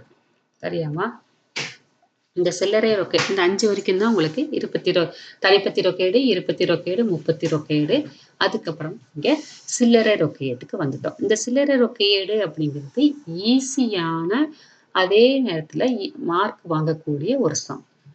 அது எப்படி அப்படிங்கிறத இப்ப பார்க்கலாம். இந்த இதுல ஏன் சில்லறை ரொக்கையீடுன்னு ஒண்ணு பராமரிக்கிறாங்க அப்படின்னீங்கன்னா, சிறு சிறு செலவினங்கள் அதாவது அலுவலகத்துல தேநீர் வாங்கி குடுக்குறது, அதுக்கப்புறம் யாராவது ஒரு கார்ப்பரேஷன்லேருந்து ஒரு ஆள் வந்தாங்க அப்படின்னீங்கன்னா, அவங்களுக்கு ஏதாவது பணம் குடுக்குறது, அதுக்கப்புறமா இந்த ஆஃபீஸ்ல வேலை பார்க்குறவங்க வெளியில அனுப்பும்போது அந்த அ ஆட்டோவுக்கு பணம் குடுக்குறது, அதுக்கப்புறமா பயண செலவு அந்த அ வேற ஏதாவது ஸ்டேஷனரி உங்களுக்கு சின்ன சின்னதா ஏதாவது வாங்குறாங்கன்னா, அந்த எழுதுபொருள் வாங்குறது, அ தா அதுக்கப்புறமா உங்களுக்கு தபால் தந்தி செலவு. இந்த மாரி சின்ன சின்ன செலவுக்கெல்லாம் பார்த்தீங்கன்னா, ரொக்க ஏட்ல போய் லேக்ஸ் அண்ட் லேக்ஸ்ல நம்ம அங்க இடத்துல பணத்த போட்டுட்டு இருக்கும்போது, நடுவுல ரூ. 50 ரூ. 100 எழுதிட்டு இருந்தீங்கன்னா, நெறைய தவறுகள் வர்றதுக்கு வாய்ப்பு இருக்குது. அப்போ அந்த கேஷியர் பார்த்தீங்கன்னா, அவருக்கு கீழ அசிஸ்டன்ட் வேற ஒரு டிபார்ட்மெண்ட்ல பெட்டி கேஷியர்ன்னு ஒருத்தர் போட்டுக்கிறாங்க. சிறு சிறு செலவினங்களை பராமரிக்கக்கூடியதுக்காக ஒரு காசாளர போட்டுக்கிறாங்க. போட்டுட்டு தனியா ஒரு ஏட மெயின்டெயின் பண்ணிக்கிறாரு. சரிங்களா? அதுதான் சில்லறை ரொக்க ஏடு. இந்த முறைப்படி முன் அனுபவத்தின் அடிப்படையில சில்லறை செலவுகள் எவ்வளவு ஆகும் அப்படிங்கிறத கணிச்சுட்டு, அதுக்கு தேவையான தொகைய அந்த சில்லறை காசாளர் பார்த்தீங்கன்னா, இந்த காசாளர்ட்ட இருந்து மொத்தமா பணத்த வாங்கிக்குவாரு.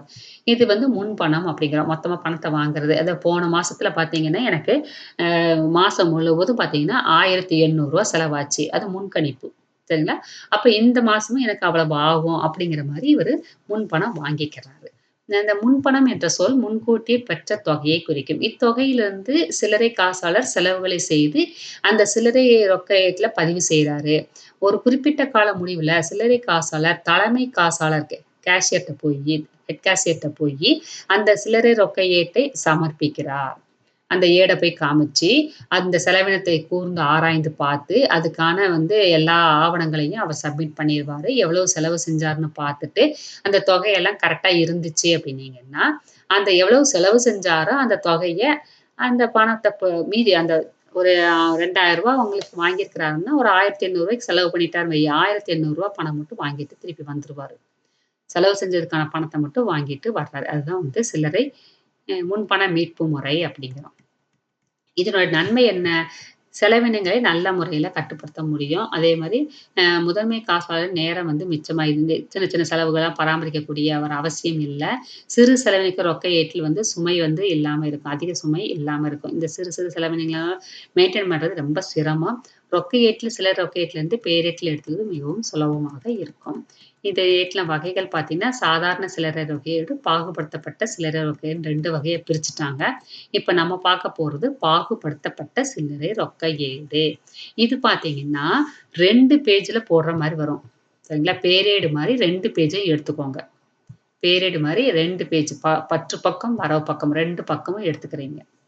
சென்டர் பேஜுக்கு நீங்க இதுல இந்த சென்டர் பேஜ், இதான் சென்டர் பேஜ் அப்டின்ட்டு இல்ல. உங்களால எப்படி இது சரியா அலாட் பண்ண முடியுமோ, அந்த மாரி அலாட் பண்ணிக்கிறோம். சரிங்களா? இது நாள் காலத்த எடுத்துக்கோங்க. பெற்ற தொகை. சரியா? நாள் காலத்திலேயேமோ டேட்டுக்குன்னு தனியா ஒரு காலம் குடுத்துருப்பாங்க. அந்த காலத்த ரொக்க ஏட்டு பக்க எண் அப்படிங்கிறத மாத்திக்கோங்க. அப்புறம் விவர காலத்துக்குள்ள நாள்னு போட்டுக்கோங்க. விவர காலம் இது. அதுக்கப்புறமா பற்று காலம், வரவு காலம் இருக்குமா? அந்த காலத்துக்கு பக்கத்துலயும் சான்று சீட்டு எண்.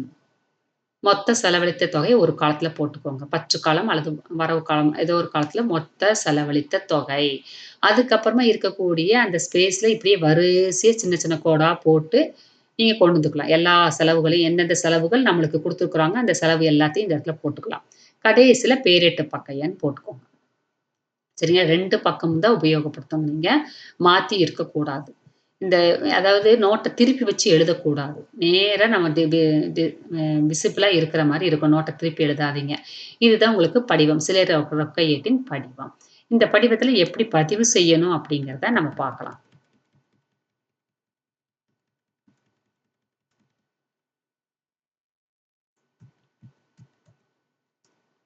இந்த இடத்துல அஞ்சல் அஞ்சல் செலவுல என்ன பதிவு செய்யணும்? அஞ்சல் செலவுக்குன்னா, அஞ்சல் அட்டை வாங்குறது, அஞ்சல் தலைகள் வாங்குனது, அதாவது ஸ்டாம்ப் வாங்குறது, பதிவு தபால்கள், ரிஜிஸ்டர் போஸ்ட் அனுப்புறது, அதுக்கப்புறமா பார்சல் ஏதாவது அனுப்பியிருந்தீங்கன்னா, இந்த செலவு ஃபுல்லா அஞ்சல் செலவுல நீங்க பதிவு செய்வீங்க. எழுதுபொருள் அப்படிங்கிற ஹெட்டிங்ல பார்த்தீங்கன்னா, பேப்பர் வாங்குறது, இங்க்கு, பென்சிலு, ரப்பரு, அதுக்கப்புறமா இந்த கார்பன் ஷீட்டு இது மாரி ஏதாவது வாங்கினீங்கன்னா, அது இந்த இடத்துல எழுதுபொருள் ஹெட்டிங் கீழ வரும். தூக்குக்கூலி அப்படிங்கிறது, கூலி ஏதாவது வண்டி கட்டணம் இந்த மாரி குடுத்துருந்தீங்கன்னா, இந்த இடத்துல தூக்குக்கூலி அப்படிங்கிற ஹெட்டிங் கீழ வரும். பயணச் செலவு அப்படிங்கிறது ஆட்டோ ரிக்ஷா, பேருந்து, தொடர்வண்டி, வாடகை சீருந்து இந்த மாரி ஏதாவது உங்களுக்கு செலவு செஞ்சிருந்தீங்கன்னா, அந்த ஆஃபீஸ்க்குள்ள அது பயணச் செலவுன்னு ஒரு ஹெட்டிங் கீழ வரும். ஹெட்டிங்க எப்படி அலாட் பண்றது அப்படிங்கிறது தான் இந்த இடத்துல. இந்த இந்த இந்த பயணச் செலவுன்னு சொல்ல மாட்டாங்க. இதுல ஏதாவது ஒரு செலவு இந்த இந்த மாரி தொடர்வண்டி செலவு அப்படின்னு குடுத்துட்டாங்க அது தொடர்வண்டி செலவுன்னு ஒரு ஹெட்டிங் போடாதீங்க. பயணச் செலவுன்னு போடணும். அதுதான் இந்த இடத்துல சொல்லியிருக்கிறாங்க. அதுக்கப்புறமா சிற்றுண்டி செலவு அப்படிங்கிற ஹெட்டிங் கீழ தேநீர், காப்பி, நொறுக்கு தீனி ஏதாவது வாங்கியிருந்தாங்கன்னா, அது சிற்றுண்டி செலவு அப்படின்னு ஹெட்டிங் கீழ கொண்டு வரணும். அப்புறம் பல்வகை செலவு. இதுல எதுலயுமே போட முடியாத செலவுகள் இந்த பல்வகை அடிக்கடி நிகழாத சில செலவுகள் இருந்துச்சு அப்படின்னீங்கன்னா, அது தனியா பல்வகை செலவுக்குள்ள கொண்டு வந்துருங்க. நெக்ஸ்ட் ஆள்சார் கணக்கு. ஏதாவது பெயர் குறிப்பிட்டு சொல்லியிருந்தாங்கன்னா, அந்த இடத்துல ஆள்சார் கணக்குக்குள்ள போட்டுருங்க. பேரிட்டு பக்க எண் அப்படிங்கிறது உரிய இடம் கடைசில நம்ம ஒதுக்கியிருப்போம். இந்த சில்லறை ரொக்கையிட்ட இருப்பு கட்டுறது எப்படி அப்படிங்கிறது ஏடுகளை பார்க்கும்போதே உனக்கு புரியும். கணக்கு பார்த்தீங்கன்னா, வரிசையா இந்த செலவுகளா குடுத்து வச்சிருப்பாங்க. சரிங்களா? ஃபர்ஸ்ட்டு எடுத்தோனே சில்லறை செலவுக்காக ரொக்கம் பெற்றது. யாரிடமிருந்து பெற்றிருப்பார் இவரு? கேஷியர்ட்டருந்து வாங்கியிருப்பாரு. எவ்வளவு வாங்கியிருக்கிறார்? ரூ. 500 வாங்கியிருக்கிறார்.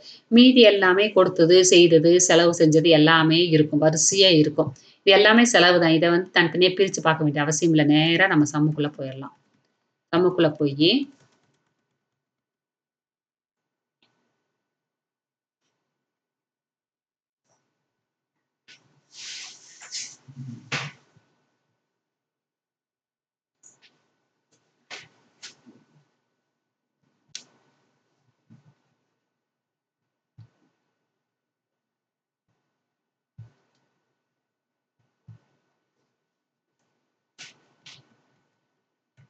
இப்ப சம்ம பார்க்கலாம். மேல பாகுபடுத்தப்பட்ட சில்லறை ரொக்க ஏடு அப்படின்னு போட்டாச்சு. சரிங்களா? போட்டுட்டு இங்க பற்று வரவு 2 பேஜையும் நம்ம யூஸ் பண்ணிருவோம். சரிங்களா? 2 பேஜையும் நம்ம யூஸ் பண்ணிருவோம். இந்த நாள் காலத்துல பெற்ற தொகை இது எல்லாமே நீங்க எப்படி போடணும் அப்படின்னு இப்ப தான் சொல்லி முடிச்சேன் நானு. இந்த ஹெட்டிங் வந்து எல்லாத்துக்கும் ஜெனரலா இருக்கக்கூடிய ஹெட்டிங் தான். அத போட்டு முடிச்சுக்கோங்க.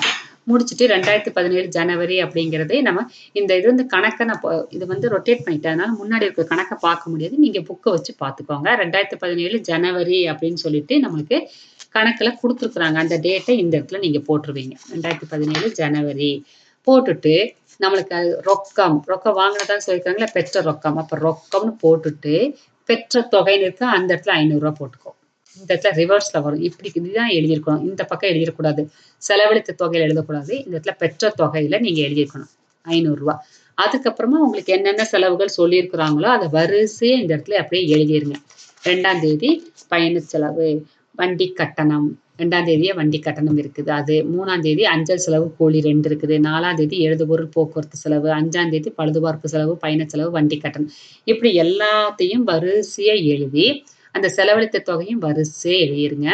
இப்ப பயண கட்டணம்னா பயண செலவுல எழுதிட்டீங்க. வண்டி கட்டணம்னா இந்த வண்டி கட்டணத்துல எழுதிருங்க. அஞ்சல் செலவுனா அஞ்சலும் தந்தியும் அஞ்சல் செலவுல இப்படியே வரிசையா நீங்க போஸ்டிங்கும் குடுத்துறலாம். சரிங்களா? இங்க செலவழித்த தொகையை எழுதிட்டு, இந்த பக்கம் அதே நேரத்துல போஸ்டிங் குடுக்கணும். பயணச் செலவுனா பயணச் செலவுல எழுதுங்க. செலவழித்த தொகைக்கு அப்புறமா. இந்த வண்டி கட்டணம் வண்டி கட்டணம். அஞ்சல்னா அஞ்சல்ல போட்டுக்கோ. கூலி அப்படிங்கும்போது உங்களுக்கு கூலியில போட்டுக்கோங்க. எழுதுபொருள் அப்படின்னீங்கன்னா எழுதுபொருள்ல போட்டுக்கோங்க. அதுக்கப்புறம் போக்குவரத்து செலவுனா பயணச் செலவுல போட்டுக்கோங்க. அதுக்கப்புறம் பழுதுபார்ப்பு அப்படின்னு பழுதுபார்ப்பு தனியா பல்வகை செலவுல போட்டுக்கோங்க. இல்ல பழுதுபார்ப்புன்னு தனியா ஒரு ஹெட்டிங் போட்டுக்கோங்க. பயணச் செலவு மறுபடியும் பயணச் செலவுல போட்டுக்கோங்க. வண்டி கட்டணம் அப்படிங்கிறது வண்டி கட்டணத்துல போட்டுட்டு, இந்த இடத்துல இந்த டோட்டல்ல இங்க இருந்து ஆரம்பிச்சு சரிங்களா? கணக்கு முடிஞ்சிருச்சுல இந்த இடத்துல இதோட செலவழித்த தொகை முடிஞ்சிருச்சு. இந்த இடத்துல இருந்து ஆரம்பிக்கணும். சான்று சீட்ல ஆரம்பிச்சிராதீங்க. இந்த இடத்துல இருந்து. இந்த இடத்துல ஆரம்பிச்சு கடைசி வரைக்கும் ஒரு கோட போட்டு முடிச்சுருங்க. கோட போட்டு ஸ்கேல் வச்சு கோடு போட்டு முடிச்சுட்டு, இந்த தொகை எல்லாத்தையும் கூட்டு. 5, 12, 15, 66, 134, 18, 65, 11, 24 இருக்கா? இந்த தொகை எல்லாத்தையும் கூட்டுனீங்கன்னா எவ்வளவு வருது? ரூ. 350 செலவு பண்ணியிருக்கிறாரு. மொத்த செலவழித்த தொகை எவ்வளவு? மொத்த செலவழித்த தொகை 350. அப்ப இந்த இடத்துல நாம இத பார்க்கணும். 5, 18, 11 கூட்டுனீங்கன்னா 34. 12, 24, 36, 15, 66, 34, 65 இந்த டோட்டலையும் போட்டீங்க. இந்த சைடும் டோட்டல் போட்டுட்டீங்க. இந்த சைடும் டோட்டல் போட்டீங்க. 2 டோட்டலும் கூட்டுனீங்கன்னா 350 வரணும் நம்மளுக்கு. சரிங்களா? இப்படி கூட்டினாலும் உங்களுக்கு 350 வரணும். எப்படி கூட்டினாலும் அப்ப நம்மளே வந்து ஆடிட் பண்ண மாரி ஆயிரும். செக் பண்ண மாரி ஆயிருது இந்த இடத்துல. சரிங்களா? எல்லாமே நீங்க போஸ்டிங் குடுத்துருக்கிறீங்களா இல்லையான்னு கண்டுபிடிச்சிடலாம். இப்ப 2 பக்கமும் கூட்டினீங்கன்னா 350 வந்துரும். இந்த இடத்துல இருப்பு எப்படி கட்டுறீங்கன்னு பார்த்தீங்கன்னா, இந்த ரூ. 500 இருக்குல்ல இந்த இடத்துல, இந்த ரூ. 500 இங்க கொண்டு வர்றீங்க. இருப்புக்கு இந்த இருப்பு கீழ் இறக்கத்துக்கு 1 லைன் 2 லைன் விட்டுட்டு, இங்க ஒரு கோடு போடுறீங்க. கோடு போட்டு நேர் கோடு இந்த இடத்துல இப்படி கொண்டு வர்றீங்க. நேர் கோடு இந்த இடத்துல கொண்டு வர்றீங்க. இந்த இடத்துல கொண்டு வர்றீங்க. இங்க ஒரு கோடு போட்டுருவீங்க. அப்புறம் டோட்டல். ஒரு லைன் விட்டுட்டு ரூ. 500 போட்டு இங்க ஒரு டோட்டல். இங்க பார்த்தீங்கன்னா ரூ. 500 இருக்கா? இந்த ரூ. 500 தான் அந்த இடத்துல கொண்டு போறோம். இங்க இந்த ரூ. 500 இங்க எழுதிட்டு, இந்த ரூ. 500லேருந்து ரூ. 350 கழிச்சீங்கன்னா ரூ. 150. ரூ. 500லேருந்து எவ்வளவு செலவு பண்ணியிருக்கிறீங்க? ரூ. 350 செலவு பண்ணியிருக்கிறீங்க. இந்த இடத்துல ரூ. 500லேருந்து ரூ. 350 செலவு பண்ண போக மீதி எவ்வளவு இருக்கு? ரூ. 150 நம்மகிட்ட இருக்குது. அதுக்கு பேர் என்ன? இருப்பு கீழ் இறக்கம். இந்த வார கடைசியில ஜனவரி மாசம் 5ஆம் தேதி நம்ம கையில எவ்வளவு இருந்துச்சு? ரூ. 150 இருக்குது. சரியா? இந்த ரூ. 150 கீழ எப்படி கொண்டு வர்றீங்கன்னு பாரு. ஜனவரி 6ஆம் தேதி இருப்பு கீழ் கொணர்தல்னு போட்டாச்சு. சரிங்களா? ஜனவரி மாசம் 6ஆம் தேதி இருப்பு கீழ் கொணர்தல் போட்டு, இந்த பக்கம் ரூ. 150 கையில இருக்குது. அப்ப என்ன பண்ணுவாரு? கேஷியர்ட்ட போயி, இந்த சில்லறை ரொக்க எட காமிச்சு, இந்த இந்த செலவுகள்லாம் நடந்தது. இதுக்கான வவுச்சர்ஸ் கையில வச்சிருப்பாங்கல்ல, செலவழித்த தொகைக்கான அந்த பில்லு எல்லாத்தையும் வச்சிருப்பாங்க. வவுச்சர்ஸ் மாரி வச்சிருப்பாங்க. இல்லன்னா புக்க குடுத்து செக் பண்ணி, இந்த ரூ. 150 பார்த்தீங்கன்னா, கையில வச்சுட்டு, எவ்வளவு செலவு செஞ்சாரு? ரூ. 350 செலவு பண்ணாரா? மறுபடியும் பணத்த வாங்கிட்டு வந்துருவாரு. அதுதான் ரொக்கம். ரொக்கம்ன்னு போட்டு 350ன்னு போட்டுருக்கிறீங்க. அதுக்கப்புறம் அடுத்த வாரத்துக்கு அது சில்லறை ரொக்க எட பராமரிப்பாரு. வாரத்துக்கு ஒரு தடவ முடிக்கலாம். மாசத்துக்கு ஒரு தடவ முடிக்கலாம். அது அவங்கவங்க இத பொறுத்தது. சரிங்களா? இங்க ரூ. 350 முடிச்சாச்சு. இதுதான் சில்லறை ரொக்க ஏடு. இதே மாரி உங்களுக்கு அடுத்த 9வது சம் ஒண்ணு இருக்குது. அது ஈஸியா உங்களுக்கு புரியும்.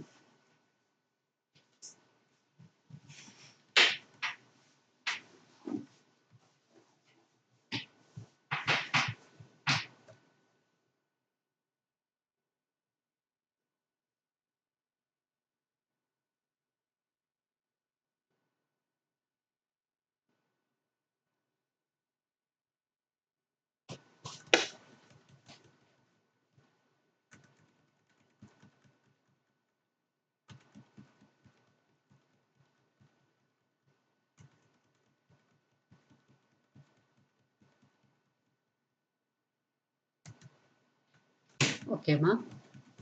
இதோட இந்த லெசன் பார்த்தீங்கன்னா, சம்மு முடிஞ்சிருச்சு. எடுத்துக்காட்டு சம்மு. அதுக்கப்புறமா உங்களுக்கு சுய ஆய்வு அப்படிங்கிறது ஒன் வேர்டு. ஒன் வேர்ட்ல பார்த்தீங்கன்னா, உங்களுக்கு 10 ஒன் வேர்டு 10 ஒன் வேர்ட் இருக்குது. அதுக்கப்புறமா உங்களுக்கு 2 மார்க் கொஸ்டின் பார்த்தீங்கன்னா, ஒரு 10 2 மார்க் கொஸ்டின் எல்லாமே டைரக்ட்டா இருக்கக்கூடியது. ரொக்க எடை என்றால் என்ன? வகைகள். அதுக்கப்புறம் சாதாரண ரொக்க எடை, தனிப்பத்தி ரொக்க எடோட படிவம் கேட்டிருக்கிறாங்க பாருங்க. தனிப்பத்தி ரொக்க எடை படிவம். இந்த படிவம்லாம் உங்களுக்கு 2 மார்க் கொஸ்டின்ல வரும். இருபத்தி ரொக்க எடை என்றால் என்ன? அதனுடைய படிவம். முப்பத்தி ரொக்க எடை என்றால் என்ன? அதனுடைய படிவம் கண்டிப்பா வரும். அதுக்கப்புறமா ரொக்க தள்ளுபடின்னா என்ன? வியாபார தள்ளுபடின்னா என்ன? சில்லறை ரொக்க எடை. எல்லாமே ஈஸியான 2 மார்க் கொஸ்டின்ஸ் தான். அதே மாரி 3 மார்க் கொஸ்டின். அதுக்கப்புறமா உங்களுக்கு எப்பவும் போல தனிப்பத்தி ரொக்கேடு, இருபத்தி ரொக்கேடுக்கு சம்மு குடுத்துருப்பாங்க. உங்களுக்கு எடுத்துக்காட்டு கரெக்ட்டா புரிஞ்சிருச்சு அப்படின்னா, பயிற்சி கணக்கும் உங்களுக்கு ஈஸியா உங்களுக்கு புரிஞ்சிரும். நீங்க போட்டு பார்த்துக்கலாம். டவுட் இருந்துச்சு அப்படின்னா, அதுக்கப்புறமா எடுத்துக்காட்டு ஒவ்வொன்னையும் பார்க்க பார்க்க உங்களுக்கு புரிஞ்சிரும். ஓகேவாம்மா? இதோட இந்த லெசன் உங்களுக்கு முடிஞ்சிருச்சு. இதுல பார்த்தீங்க அப்படின்னீங்கன்னா, கண்டிப்பா 5 மார்க்கும் வரும், 2 மார்க்கும் வரும், 3 மார்க்கும் வரும். சில்லறை ரொக்கேடுலாம் 5 மார்க்கு. முப்பத்தி ரொக்கேடு 5 மார்க்கு. இருபத்தி ரொக்கேடுலாம் பார்த்தீங்கன்னா, 3 மார்க்ல அல்லது 5 மார்க்ல வரும். அப்புறம் தனிப்பத்தி ரொக்கேடுன்னு இருக்கு. அது வந்து சில சமயத்துல பார்த்தீங்கன்னா, 2 மார்க்லயே உங்களுக்கு கேட்டுருவாங்க. தனிப்பத்தி ரொக்கேட. க கொஞ்சமா உங்களுக்கு குடுத்து உங்களுக்கு கேட்டுருவாங்க. இதோட பார்த்தீங்கன்னா, இந்த லெசன் உங்களுக்கு முடிஞ்சிருச்சு. தேங்க்ஸ்மா.